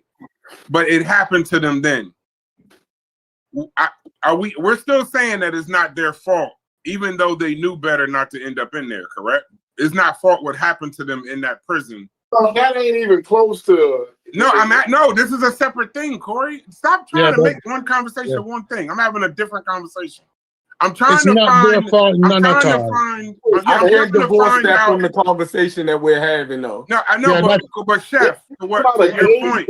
Hold on, but Chef, to your point, what I'm trying to connect with what y'all saying rather than just reject. But so when we y'all can't hold on, but the reason and the way I'm trying to connect is we keep saying the movie called Sleepers. We keep saying that the parents, when they tell them that they know better, even when they stole the cart and they ended up killing the kid, this, that, and the other. I'm just trying to figure out at what point do you just get credit for being a child and you just gonna be doing shit? At what point do you get that? That's not how the world works, though, yo. Before the dick go in your mouth. If Kevin Bacon in this scenario Kevin Bacon lives down the street at this point now, and everybody in the neighborhood know Kevin Bacon be on some gay shit. First of all, second of all, he always looking at these little boys. Everybody tell these little boys, don't go down there fucking with Kevin Bacon, because first of all, he on some gay shit, and we think he be touching little boys, right? Then these group of boys take their 16-year-old ass down there, right? Not locked up in prison. We're not talking about a group of boys locked up in prison getting taken down in the basement against their will, right? That's a whole different scenario, bro. A whole different scenario. I just said I wasn't having the same conversation. I don't know why y'all keep doing that. Said you was trying to figure out at what point is the boys responsible. Yes. At what point are these boys responsible for somebody? So at what point is Ron Savage down the basement? Okay, so now at what point is Ron Savage responsible? Taking him off. Reggie told his ass not to take your ass down the street because he be it's a lot of weight to put on Reggie. Okay. Another child telling another child not to go down the street. Right, that's a whole lot of weight to put on Reggie. He's 16. He's 16. He's 16. Let Mujasi. He ain't said nothing the whole time. Let Mujasi get in there. One thing, and then I'm gonna go on mute. Okay, brother. He said it was more than just him, though. He said it was the whole community. It was the other adults, other people. Hold on. Let me say one thing, and then I'm gonna go on mute. When I was 16, when I was 16. Don't start. Hey, don't start with the father shit. And they told me that this group of niggas right here, they be on some gay shit. That's all they would have had to say. They didn't have to tell me they was molesting little kids, because I wouldn't even have thought of myself as a little kid when I was 16. It would have just been a fact. It would have just been a fact that they told me these niggas be on. Don't drop a bomb for that shit, right? Because you knew better. Going down there at 16 years old. Hey, come on, Corey. Let me just get in the conversation. That's a little kid, because the molesting little kids is a way wilder thing. To let me know not to go down there fucking with them, right? But it wouldn't even have to get to that point. All they would have had to do is tell me that's them gay niggas down there. Oh, now we don't. Now we're calling gay people. Just because you gay, don't make fuck all the people that didn't have that in their life, right, Corey?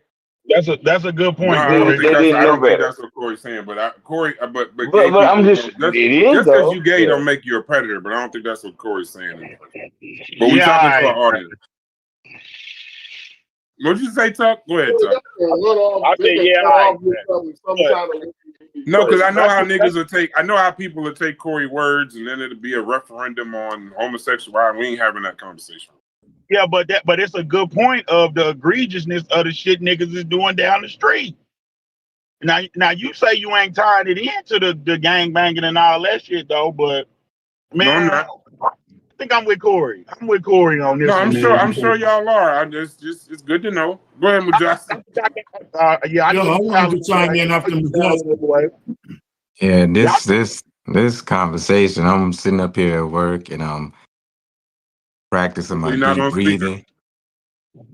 No. You're not on speaker. I had to move the other busy area and move back into this room and get some stuff done. But this is a complicated topic. I don't agree with both sides. There's only one side that I agree with, and I disagree with Corey, disagree with Reggie. I disagree with anybody that has that sentiment. Fully disagree with it, and it's because of the work that I do, research that I have to understand around people's development and what that looks like, how people struggle with developmental pieces in their growth. So there's a couple of quick points I want to make, and I'm gonna land there because I Hold don't on, want to. Mujasi, can I say something real quick before you make your points, please? Go ahead. In this situation, though, see, just talking Please about this don't. situation, no, the sentiment, I get what you're saying. Absolutely get what y'all saying. And the reason why stuff is like this is to prevent predator behavior. But but and I agree with Corey that it's different, that it's a girl and a boy too. I know that's tough to parse through, Mujasi, but can you just, in this case, the Ron Savage part of it, it's just hard for me to say that, and this gonna sound that he a victim. It's just hard for me to say that Right. because So of all of the things that Reggie put on the table, and like Corey said, a nigga tell you they doing that down the street, you still go down the street. My right. goodness. So That shit is I hear that horrible. Y'all perspective, and niggas don't I'm even. gonna keep going. I hear that perspective. Anybody can make that argument. Just I can't land in my right mind in the work that I do and the research and the experience that I have with working with our people. Totally different story and narrative to this type of work. It could be a little baiting and triggering on one end. So just these 2 points, and I'll land and I'll be done. Bronx, not unique. No, like my brother Reggie would like to make it look like it's like somehow sitting on Neptune somewhere with this totally different environment, different factors that's creating a different breed of human existence. But that's not a unique reality. Anybody could look up Chicago and look at the Cabrini homes, or you could look at the Ida B. Wells home. You could look at where Robert Taylor Homes and where Kelly was from, and you'll see that all of these things happen in concentrated places of poverty where people struggles with developmental and being able to have strong family stabilization. Here in Minneapolis, we had the Mary T. Welcome homes, and some of the same cities and same things happen in terms of our people having inappropriate relationships with each other. So that's not unique to the Bronx. It's unique to people in certain circumstances. That's one. Two, I think there's a complicated thing that I see that we're dancing and kind of struggling with. We're understanding what and Smalls asked the question, what constitute adulthood? We proposed this question a few months ago, like when's the definitive line between when is a child and adult is adult? What we find is that is too blurry, it's too murky, and it's arbitrary. You can't say when a person knows something, when they should know and when they don't know. It doesn't exist. So there's legal identifications and legal identifications and ramifications of what a person is considered an adult.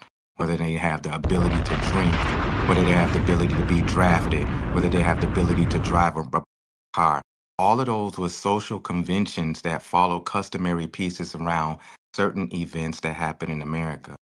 But what we're learning about human development over the last 20, let alone 30 years, is that the scientific or biological makeup of human beings don't match up with the social conventions of what we call adulthood. So what we assume a child's supposed to know, even if they're getting messages in their environment that this is what you do and don't do, doesn't always translate in what they know to do. We have a saying in the teachings that we do with our families is that it's one thing you could know something, but to do something is something totally different. There's a difference between intellectual knowledge, experiential knowledge. That's what it breaks down to. I can learn all day how to pour concrete, watching YouTube, probably reading in the book. It's not until I get in the field with my brother Corey, put on that hat, watch them brothers doing that, practice certain things and incrementally build my skills up is where I learn how to pour concrete. And that's the same thing with children. You can tell them all day until you blue in the head, don't do this and do that. The little jokers are still going to grab the fork and try to stick it in the socket. They're still going to try to touch the iron. And it doesn't matter what age they age. It deals everything with the neurological stage of their brain and what's around them to build that up. So some of us come from an environment where there's a lot of different family culture that supported the maturation of our brains to be able to experience certain things, and we still made some mistakes. We still fucked up. We still got in some skins where we shouldn't supposed to got in some skins. We still sold that sack. We still did what we did. Even when somebody around us was telling us we shouldn't do that. That's because there's certain things that we have to experience before we know it and understand it. Now, I'm not trying to make any excuses or justification for Ron. I don't know the guy. A little bit that I've seen and read of him, it looks like there's some delay there. But he was a victim. I'm going in position that anybody in that position, whether it's him or in a female or male, if you 14, 15, 16, there's no difference in that reality when it comes to your brain makeup, especially when it's impacted by some traumatic incidents, atrocities that may have delayed parts of your brain for being able to receive those type of lessons. These are the pieces that I sometimes think we need to listen to Fetty. He's breaking some of these neurological researchers down because these things have an impact on whether or not a person can fully understand what's happening in their environment to interact with their environment and guess what? Master their environment. And so to be able to prevent them from getting into these type of situations that would put them in positions of being molested, being robbed, being taken advantage of. So when we're thinking about people in these complex situations, and I'm pulling it away from Ron Savage and just thinking about people in general, we have to understand that every human being don't have the same family functioning that can help them develop their brain and develop their morality, develop their character in such a way that would allow them to interact safely with good judgment in their environment. Most people don't have that, especially if you're growing up project. It just doesn't exist. So what you end up having is a lot of developmental delayed people. This is what Tony was trying to say when he said people were stunted. I don't know what word he used, but that's a real thing. Developmental delay is a real thing. And it doesn't mean, Chef, no, it doesn't mean he was retarded. It just means that there's certain things that goes into the functioning of the brain, functioning of a normal growth of a human being that is not in place. And there's a lot of things that happen that prevent that. Could put someone in a situation like this.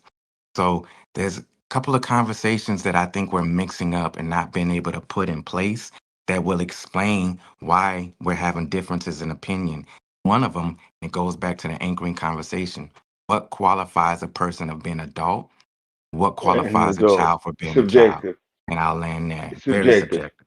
Hey, brother Majasi. Hey, God bless you and thank you. Likewise, my cousin. I'm going on mute. There ain't no church in the wild. Yeah, because I never was trying to say who was an adult and who wasn't. Like it clearly, in this situation, Bambatta is an adult, and Ron Savage is a minor. So I don't like that wasn't like a contention of mine. I don't know. I don't need to understand. Like it's you in this day and age, right? At 21, you an adult. Hey, brother Corey, can you hear me? At 18, can you hear me?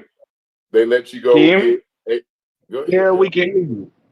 Yeah. Hey, brother Corey, just so you know, not saying that that's what I thought, but some people might have thought that's what you were saying by your rhetoric. Just so you know, I'm just putting it out there. But it's not what I thought. I was listening to you, and Yo, we was all clear, yo. Like that's what I be talking about. See, here you come like, from the back we of the was classroom. all everybody Corey. said what they said over and Oh my over. God. Hey Corey, what I was telling you is I actually agree with some of the stuff that you're saying now that I listen to it. Hey Chef, you know I love you, bro. But you you be fucking shit up sometimes. I ain't gonna we ain't clear. Like, no, well, let me say something. Oh my God. Brass laid it all out, and we said, "Yo, we agree with what Brass is saying." So we was all clear, yo. We was just saying that at 16, there is responsibility there. Well, I mean, I don't even want to talk to y'all no more. Let me say something. At 16, there's no Hold on, responsibility. Let me tell you what I was doing at 16, bro. Like, That shit crazy. Trying to talk them young ladies out of the panties at 16. Hey Chef, I ain't saying none of what you saying. I was trying to give my man some props. Absolutely, Corey. And nobody absolved. I think you might not. Absolved the adult in the situation. Okay, Everybody said well, that hold was up. a piece of shit and he deserved the death penalty. Conversation. Yo, please let me come in on the conversation. I've been quiet. After me, yo. After me, because I've been waiting for a minute.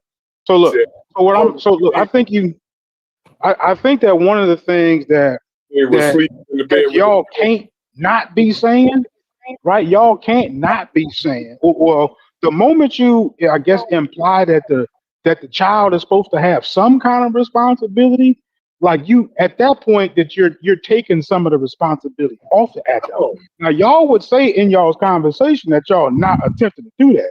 But I'm saying that you kind of can't have it both ways.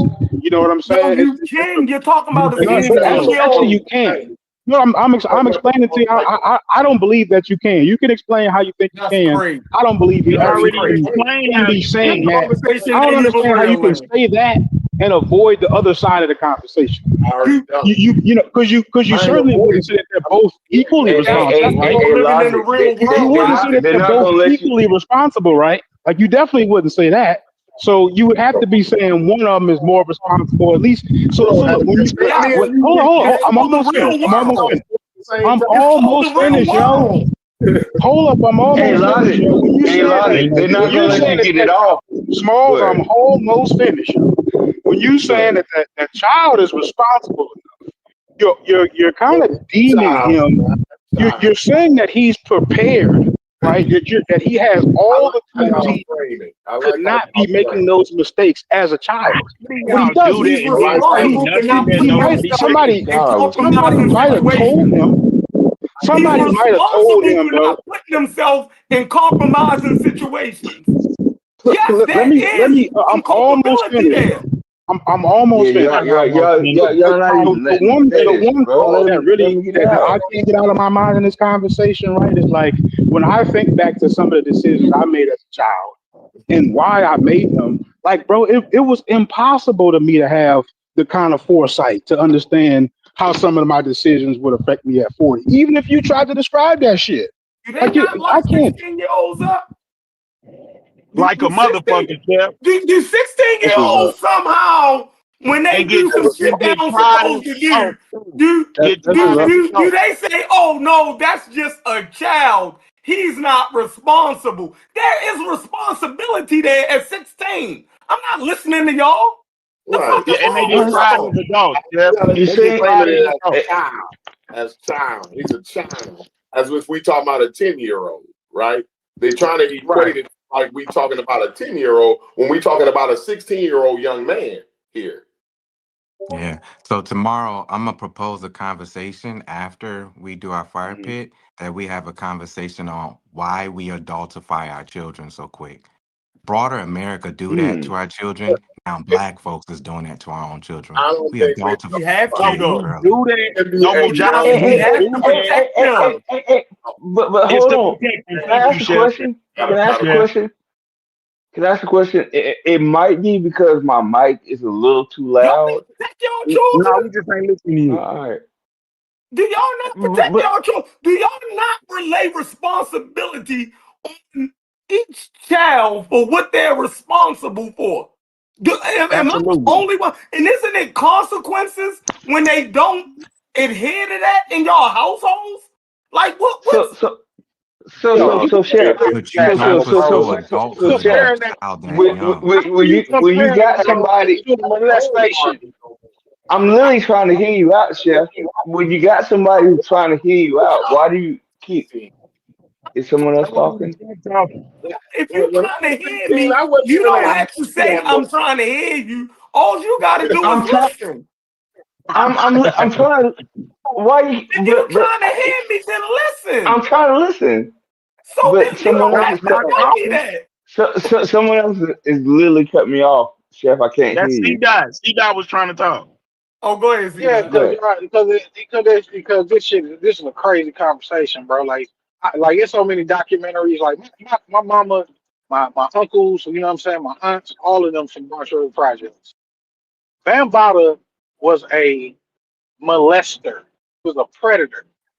Bambatta had large. I'm talking about everybody respected Bambatta in the Bronx, especially in the Bronx. All of New York respected Bambatta, but especially he was like a I won't say a god figure, but he was like a godfather of the Bronx at a certain point in time.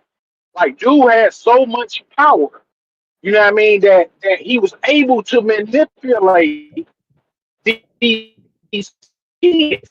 10 years old is a kid. That's a child. That's a little boy or little girl who can be easily persuaded and manipulated into doing things that they don't know that they shouldn't be doing, especially at 16. So there's no way nobody being justified and be like, oh, that 16-year-old should have knew better. No, they shouldn't. That 16-year-old would have been scared to death with somebody like Bambatta coming on to them or trying to convince them that they need to do something sexually explicit. They would have felt pressure. They would have felt like, oh, if I don't do what this nigga tell me to do, something could happen to me, bruh. Like, so why are we sitting up here acting like 16-year-olds are perfectly capable, even though science tells us that your brain ain't even fully developed until you're 25. So this kid, this child still has 9 years before they have a fully developed brain. And you telling me they can't be manipulated by somebody with power? Yes, they can. It's easy for them to do it. Who said Especially that for they somebody can't be that is a manipulated? predator. Nobody said that a child, a 16-year-old, can't be manipulated by an adult.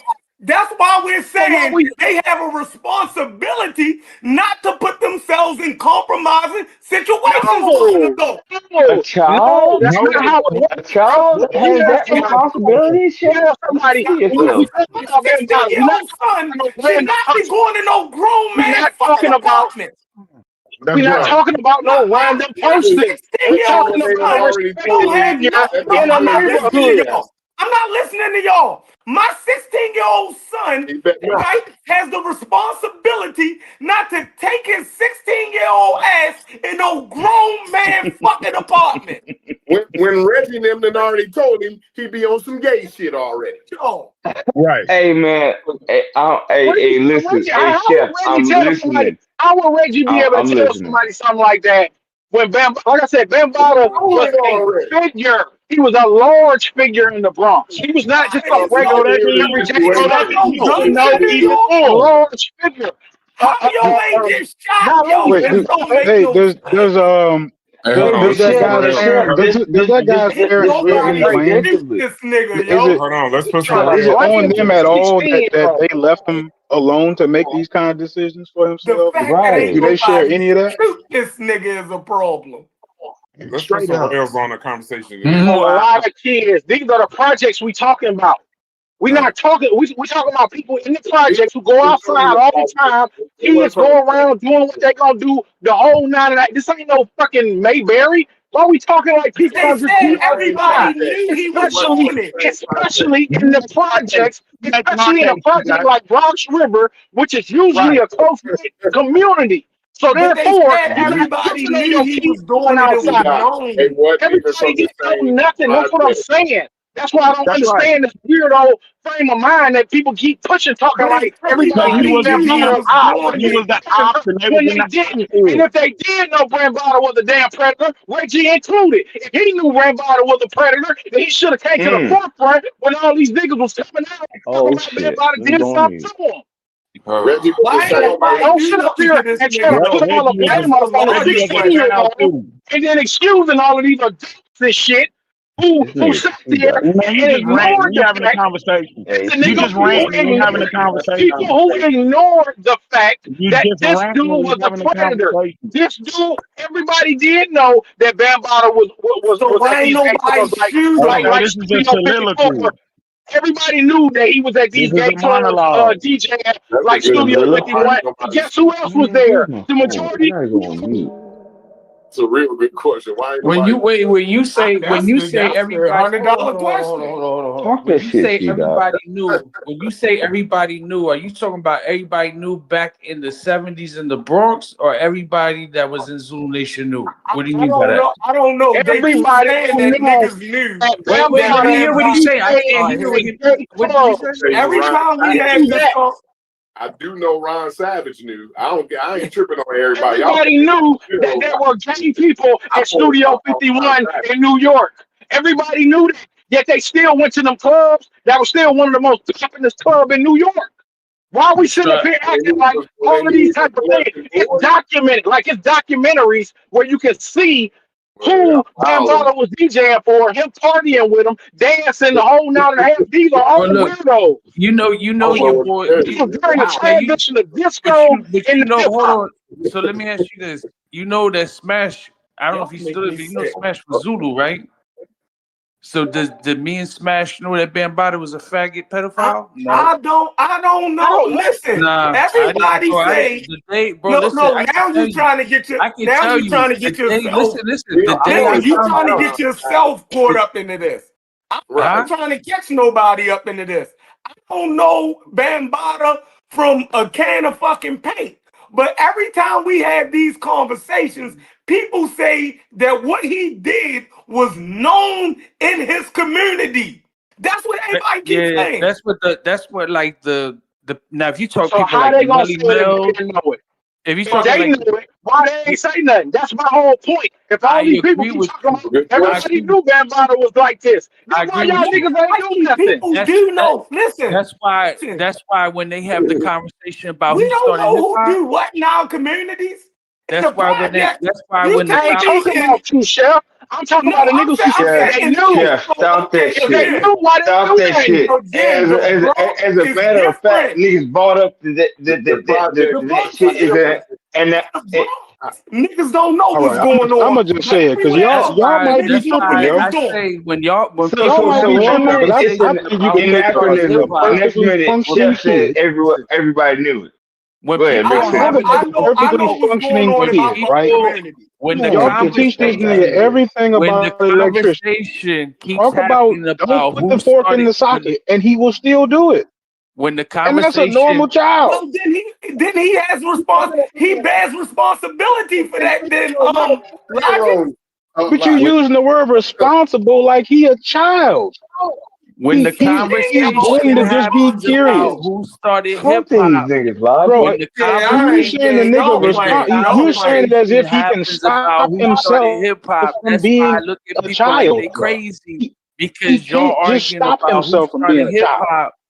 But these same people that people reference about, they know who started hip hop and they We're know not this, even they know talking that. about hip hop. Yep. No, We I'm talking making a about point. Just music. listen to my point. I'm trying to We make a talking point. about a That's all I'm grown trying to man do. I'm trying molesting to make a point. That's all I'm 16-year-old. trying to do is a point. That's it. POINT, a Hey, point. Cuban, I The think you're point that I'm trying to trying be to make is offended, this. and we're not When offending people you, bro. have the conversation about who started hip hop, and whoever raised the great question, these people saying everybody knew. I agree. So these same people that knew, But everybody argues who started hip hop and points to those people that people make reference to about the creators of hip hop knew the fucking faggot pedophile was molesting kids. That's why I don't give a fuck about the conversation. And the next thing I want to say before I take a shower is anybody who's sitting there saying that it's just like Ron Savage is a fucking moron. But that doesn't justify he's a retard. It doesn't justify him being molested. And even if he willfully went over there to do the shit, the question I ask anybody who's taking that position, if your child went at 16 and 14 years old to someone's house that was a grown person and that person turns around, molests and rapes him, is your child stupid? Is your child retarded? Are you going to have the same feelings that you have towards Ron Savage towards your child? I don't think so. You're going to crying in your tears. Cuban. Them niggas should have known better. Yes. Say yes. Stupid say yes. My let me tell you why Stupid say yes. From going into a grown person home. At 16. My child not absolved. I like how especially if your child went over there thinking they finna get. No, he wasn't thinking they be a big rapper or whatever the situation may be. If your child went over there, you keep saying that. Y'all keep saying that. Let me say something. Keep trying to absorb the niggas who claim and they do shit. Fuck them niggas. Let me tell you something. Can I say something, please? The same niggas who was sitting up there laughing at Hassan Campbell when he came out with his story. There was the same niggas. None of them niggas was like, yo, Hassan, we believe you because we already knew. None of them niggas. So stop spreading that bullshit ass lie. Because wasn't nobody running around talking about we already know Bambatta on some bullshit. Because everybody was still fucking with Bambatta. And Zulu Nation. Because he had the money. He had the money. That's why. You're not overlooking that part. The British respected the man. The British respected the Zulu Nation. They respected the fuck out of Bambatta. So therefore, of course, the kids looked up to him. So that was a entry for them kids to go over there fucking with him because they thinking they'll be a part of Zulu or they'll be a part of some type of hip hop motherfucking genre. I know this shit, dog. Hey, bro, we like y'all just saying random shit that don't make, and then you trying to absolve people because you saying that they claim that they already knew. If they knew, why the fuck they ain't do nothing? Fuck them niggas. What are we talking about? I agree with that. Fuck them. I'm not blaming them 16-year-old. I'm blaming them grown-ass motherfuckers who already knew and didn't say shit, didn't do shit. You pussy, y'all some bum-ass niggas. So if Reggie was a part of that and Reggie already knew, Reggie was a little kid. Reggie was Ron Savage's saying. Reggie should have did something. Hey, talk that shit, C-Dog. Talk that shit, C-Dog. I'm just saying anybody. I'm saying anybody. It don't make sense to sit up here and try to place no type of blame on no fucking child. 16 is a fucking child. I don't give a fuck what y'all talking about. 16 is a child. Well, so there's no excuse for no grown person being a fucking predator and convincing no child, man, woman, boy, girl, in between. I don't give a fuck. There's no fucking excuse. Period. And that child is not at fault. No. Them niggas should know better. They should know better, C-Dog. They should know better than fucking 16. What was you doing at 16? They should know better. What was you doing at 16, Smalls? I'll tell you what I told you, selling dope. I'll tell you what you want to have a conversation? You coming through with too much. I can't hear you. Say it again. I said I was selling dope. You want to have the conversation? I know better at 40 fucking 3. Corey, come on, bro. I was trying to slang. It's not the same conversation, bro. And Corey, that's why. Wait. I was slanging this mandibular to them young girls at 16. I wasn't thinking about no dick in my mouth. I was thinking about putting this dick in some of them young ladies. As a matter of fact, I was getting the older hoe. I was talking to older. Is that what that little, hold on, wait. Is older that what he ones. said? He was thinking of? Corey, Are you that doesn't excuse it are you though. saying that for him, Good, or is go that ahead, what I he T. wasn't said? no Did fool. he say he was thinking about? That's what he went over there for, because that's what he was thinking about, Corey, or is that what you putting on that 16-year-old? Say what? Did that 16 did Ron, whoever the fuck he Hey, is, did he say at 16 he was thinking about going over there to suck that man's dick? That's what he was thinking about. Is that what he said? When you talk loud like that, your mic crackling, so I can't really Did hear. he say Yeah. he was going See, over that's there why I had to calm to that suck that down. man's penis? Because is that what he said? That his intention was to go to Bambatta's house? Listen, No, right? Okay, so why are you placing that I don't know on what his that man? intention was. Like What that's what he went over there to do. Listen, I'm trying to tell you. And Corey, wait, before you go on, just to add to what C Dot saying, Corey, I finally realized what you're saying, and I agree with you 100%. We're not having the same conversation, bro. Selling dope and sucking dick, I hate even saying that shit. Nigga, that's two different conversations, bro. I'm telling you, like that shit. When you was 16, you didn't know no better not to put a dick in your mouth. Huh? All right, you know what? Corey, can I say something? Can I say something now, please? Can I say something? I've been waiting. All right. We got Can I say something? I've been waiting. I've been waiting. Corey, can I say something, please? Corey, I totally. Can I say something, please? I totally agree with Corey. At 16, I know dudes get beat up for just association, especially in the 80s. Reggie can tell you, in the Jamaican community in New York, to be branded that way as a punk or a queer. Things has changed much since the 80s, you know. But in the 80s, that association alone could be the detrimental to a black boy.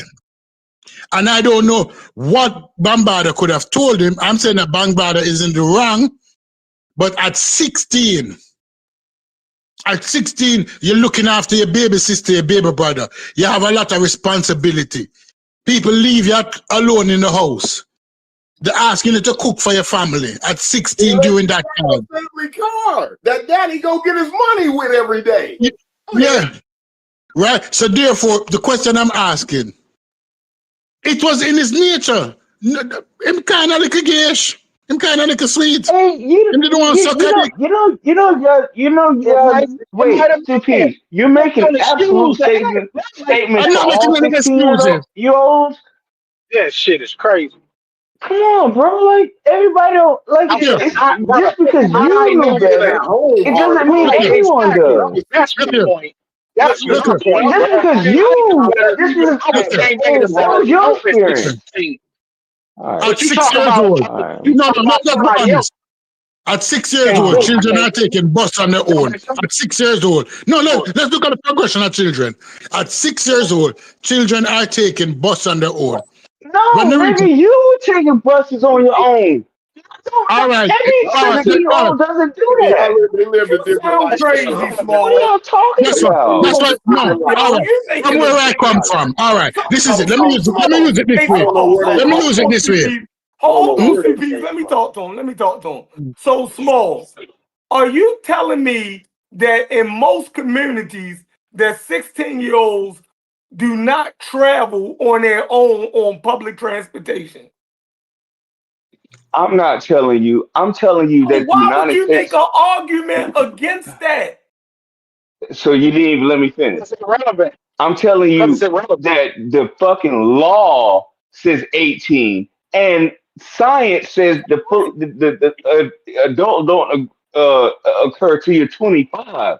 So none of this shit that y'all you think you're preaching to the choir, you're not. Go ahead. Go ahead. What world do y'all live in where 16-year-olds don't have responsibility? Y'all not being fucking real.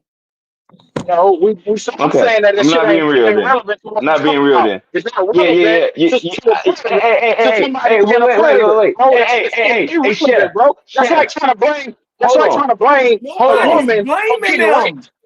Nobody's They blaming. Hey, Chef. responsibility. They trying to say they're Chef. responsible for their own I have a abuse. 14-year-old. Listen, I have a you could get 14-year-old, locked a up. 16-year-old, and an 18-year-old, and they've never caught a fucking bus because I drive them Talking around about and nobody catching they're getting their own I'm license. not So talking what are about you even anybody talking about? children. You making it about a bus. Yeah, but In no, that's the general, example that Smalls. that's the In example that general, y'all brought And up. then, no, and but then in You're saying general, because a listen. nigga can take a In bus, general, that means he's Smalls, we're saying, responsible. That Smalls, we're saying in general, 16-year-olds catch public and transportation by I'm themselves. saying you full of shit. I'm saying you full of shit. So call me out on that, not the bus. listen, do you know my kids got their driver's permit at 15, and then they got Who their gives a license fuck? at He's 16? Who saying gives a I'm fuck? full of shit for saying that So you saying they 16-year-olds, can't take a bus? right? Is- Like he sound crazy. My kids was taking buses to the mall by themselves at 12 and 13. Is you kidding me? No, you niggas sound crazy because a child can take a bus, and being because y'all taken talking off of buses and go If a child go can ahead, take public go ahead. transportation, kidnapped. You then niggas sound fucking dumb no, to it's me, but no, y'all but go we're ahead. You the saying, one listen, who brought hold up on, the give me bus, one bro. second. Give me 1 second, y'all, please. If we're saying that a child at 14, 15, and 16 can take public transportation, then You we're saying saying that that child, right, has a responsibility not to go with no strangers, not to go in no grown people house. You dig No, what I'm you're saying saying? that he has enough sense to not be sexually I'm saying, molested by a fucking I don't care. I predator. don't care. I That's don't what you're care. saying. Y'all So can do get the whatever fuck y'all out of here with want that with shit. y'all children. I'm going I on pray mute. to God that God looks out for y'all children because y'all don't make no motherfucking No, sense. Chef, this is what You you're don't make saying, no bro. motherfucking You're sense. saying You that don't blame that goddamn child for fucking being because a molested. child can get on the bus. Hold up a second. No, Shit's You're saying because a child can get on the bus by themselves, the right? conversation. That they Help me, are Logic. prepared. His That they're argument. prepared to Make deal with that adults that be try on to fuck make it shit. seem That like don't make sense, his bro. argument That on that. actually doesn't make sense. It No, makes Just sense. because you can It get on the makes It's bus sense. and irrelevant. navigate the city It's by fucking yourself, irrelevant. that don't It's mean that moving you're the prepared to goalposts. deal with a fucked logic, up adult. logic, That doesn't mean that. logic. You are trying to take that one piece of the conversation, and now we're acting like Sheffrin was basing his argument on the bus ride argument. No, nigga, that's what No, he that was just did. moving the Don't blame goalposts. that on Logic. That's All right, not what can I he finish did. speaking now because I He got cut never off? even brought up the bus. I Sheffrin brought never up the even bus. brought up the bus. I brought up the bus. Can I finish speaking now because I Man, brought up the bus? wow, I brought nigga. up the bus. When I'm not saying, you know what, we're visualizing that this person was walking on the street and somebody grabbed them, threw them in a van and sexually molest them. That's not what happened. That's not what happened. What happened is that a 16-year-old young man was briefed on the dangers of going to a particular place and a particular person. That this person is dangerous. Him kinky, want to do the kind of stuff you were told. Don't go down there. And the 16-year-old went down there.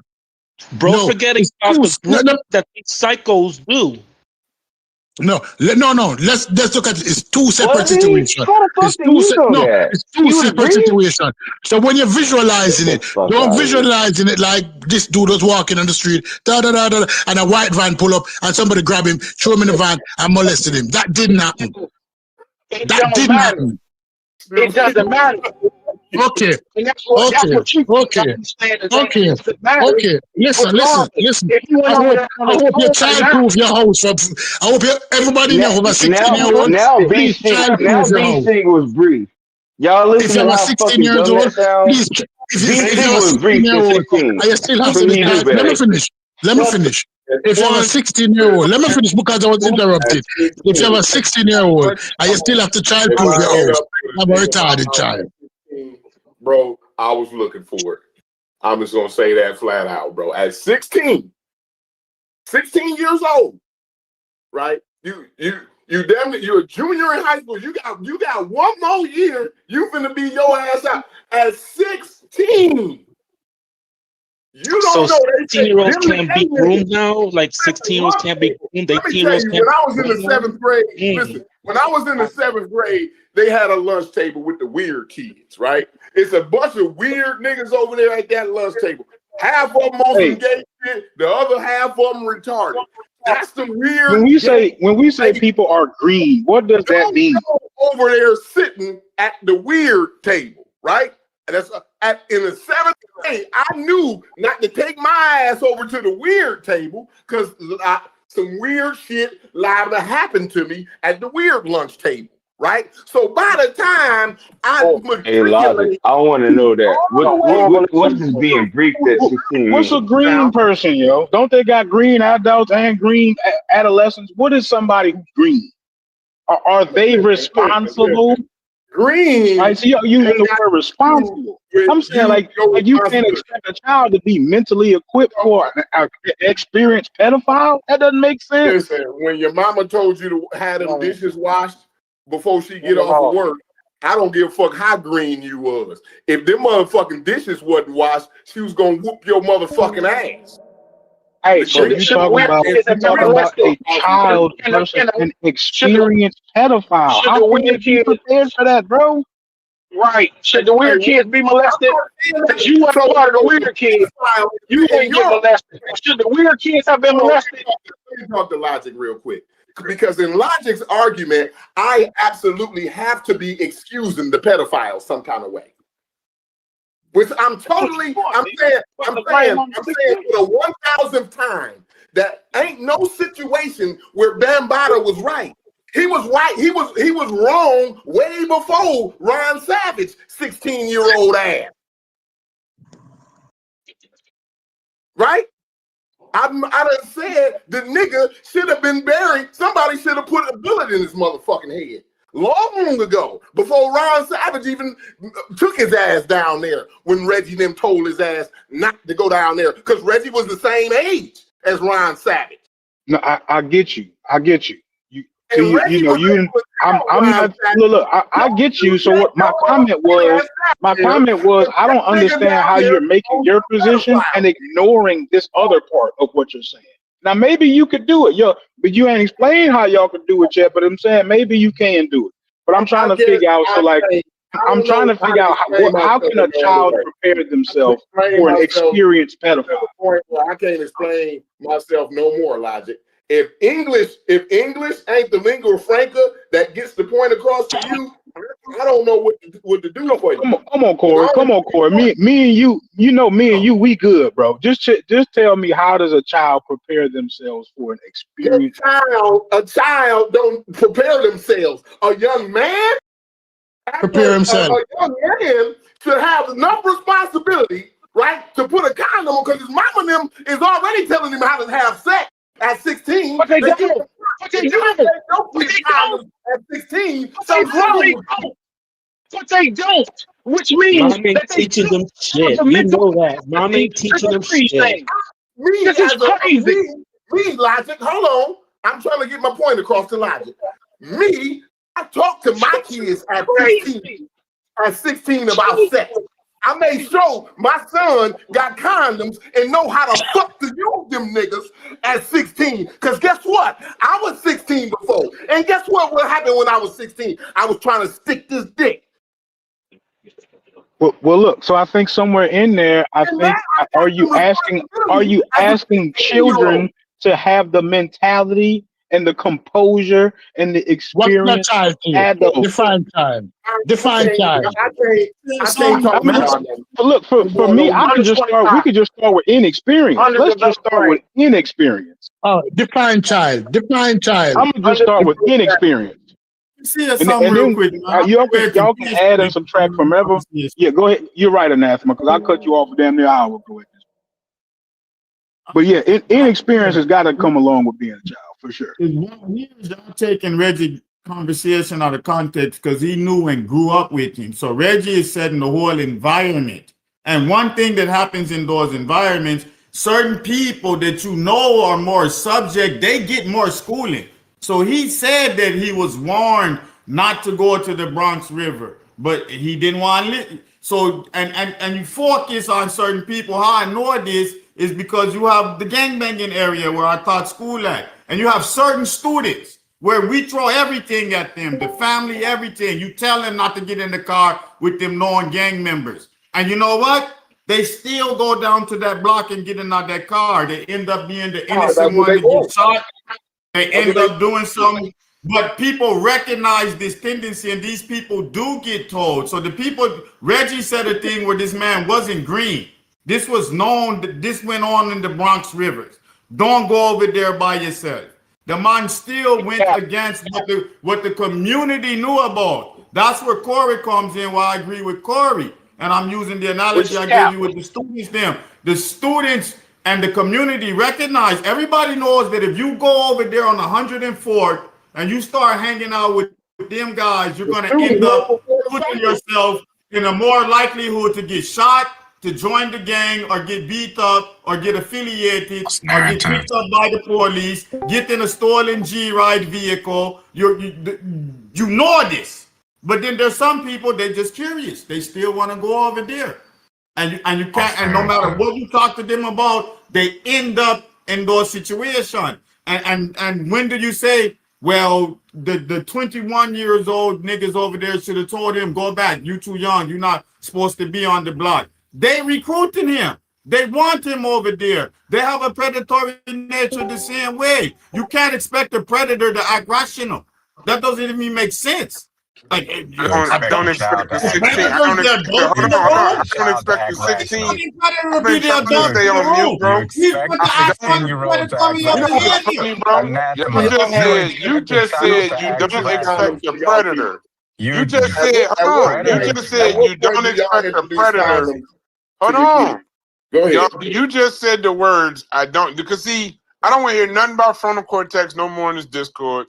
You literally just said, I don't expect the predator to act rational, but you somehow expect the 16-year-old act rational.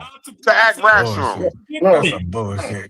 Y'all on some bullshit. I don't even want to be in the bullshit. I can't even respond to the bullshit. I said, you're almost expecting the child to have the mentality and the composure of an adult. Shit to try to prove and frankly, the experience of an adult. We're all familiar with a phrase. We're all familiar with a phrase like, if I knew then what I know now. You would have been a totally different person, bro. You know what I'm saying? If you knew then what you know now, of course you'd have all this experience to draw from. And come on, man, it's just again. Motherfucker said you told a 16-year-old don't go. I remember as a child, right? My grandmother used to say the terms. My grandmother used to say this all the time. Let me know if your grandmother said this. Don't tell the child don't do the shit. Because that will probably be the exact thing that he does. Yep. That's what he's going to do. Because he's fucking stupid. Whether he's 16, whether he's 15. Hold on, bro. I don't want to be cut off, bro. I ain't said nothing in an hour. I just want to, if y'all want to agree, that's fine. If you disagree, just let me land my plane and then cut me when I'm done. When you tell a motherfucker not to go down there, that's probably the one place he's going to go on the entire earth. When you talk to your daughter, don't date that motherfucker over there. He's ignorant. He's a drug dealer. He's an asshole. That you just pushing her right into the arms of this motherfucker. They will find their path on the exact chance they take to avoid it. So my point is though, when you say y'all putting a lot of motherfucking y'all giving credit to this to a 16-year-old boy. Y'all keep saying 16-year-old man, 16-year-old boy. That's a lot of 30-year-old boys in this motherfucker too. Come on. So I'm talking about a 16-year-old boy. Hold on. I'm talking about a 16-year-old boy who already, based on his memoir, I was looking at his memoir, that's why I haven't been saying nothing. His memoir, he said he had already been approached multiple times before all of this. And he was trying to get out of the motherfucking situation. Bambatta was a way out of the situation, getting into hip hop, getting into Zulu Nation, whatever. And the motherfuckers that was telling them not to go there was kids.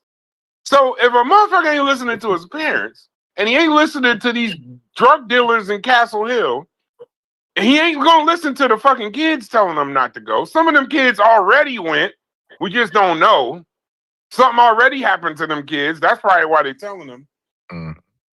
When we talk about, listen, you can't get around. Hold on. You can't. Hold on. You can't get around science. Y'all say sources. Y'all say science. The boy's brain was not fucking developed enough to not do. Like it's simple. It's just that's just the science of it. Now here's the second part. 2-year-old's brain. See, like no, but like C. Dot said. Like I don't believe said, that. Hold on. That's fine. But like C. Dot said also. Hold on. But like C. Dot said also, if he had been getting fucked with before this, his brain is even further behind than even some other shit. So now I'm not saying that y'all saying that it's Bambatta's good and all that. That's not what my point is. My point is you remove the responsibility from the victim, bro. He's a victim. No matter how you look at him. 16-year-old man, 16-year-old boy, growing up in Castle Hill, this, that, and the other. Just know that in that situation, there was a victim and there was a predator. The victim in no fucking situation, especially at 16 years old, is the person that we should be laying any fault on whatsoever. That's just my That's not the real world. That's not the real world, though. And that's the problem because we don't send out. Well, fuck your reality. It's illegal for now. I had a job and everything at 16. Yeah, we don't send our children out here at 16 with no responsibility. We just don't do it. We think that my at daddy 16, talked to me about sex. They gave me condoms. You can most certainly put an expectation on your child, but you can also have most certainly have no expectation that you can tell your child at 16 every expectation, everything that you want them to do, this, that, and the other, and you are boo-boo the fucking fool if you think. No, you're not. Yes, listen to what I'm saying. Listen to what I'm saying, Chef. Before you go on, because you were Chef. You were 16. If you think you told that, if you telling your son, now you could believe it in your head, right? Since we're talking about reality, that when you tell your son, don't go out there, don't skip school. Do not skip school and be running around with them fast ass girls. Don't be skipping school, running around with them fast ass girls. When that boy up to skip is school next to the girl, and run with them fast ass girls, when that boy is with them fast ass girls, the last thing on the planet he thinking about is you. Bro, my mind was already made up before my parents in the conversation. When he in that room, or he's making that decision, this, that, and the other, you're not even in the conversation. We already studied the brain. Hold on. We already studied the brain where the motherfucking at 12, 13, they start listening to outside sources just as much as you. So now this is science. So if y'all telling me that somehow y'all know something more than the shit that's already been studied, then now y'all bugging the fuck out. You don't gotta believe it. I'm not saying that. Right. I don't believe that shit ain't the gospel. I don't say it. You ain't the gospel. What are you talking about? I'm gonna take what you saying over the science. Hey, Chef McCoy, y'all the most horrible niggas on earth. Y'all kids know better. The same niggas that talk about. I don't give a fuck. Y'all talk about motherfucking Egypt. Y'all talk about listening to sources. When we talk about prefrontal cortex, now it ain't the gospel. Ain't no such thing. You motherfuckers say Bitterman was black. Ain't no such thing. Goddamn Egyptologist told you. But I can't tell you that the prefrontal cortex wasn't developed. You ain't so y'all picking and choosing when y'all use science? Is that what this is? Nah. It's all good, science to win an argument? Hey, Chef McCoy, I'm gonna send my kids to y'all. Y'all ignoring science to win an argument? I'm ignoring you. You're ignoring science.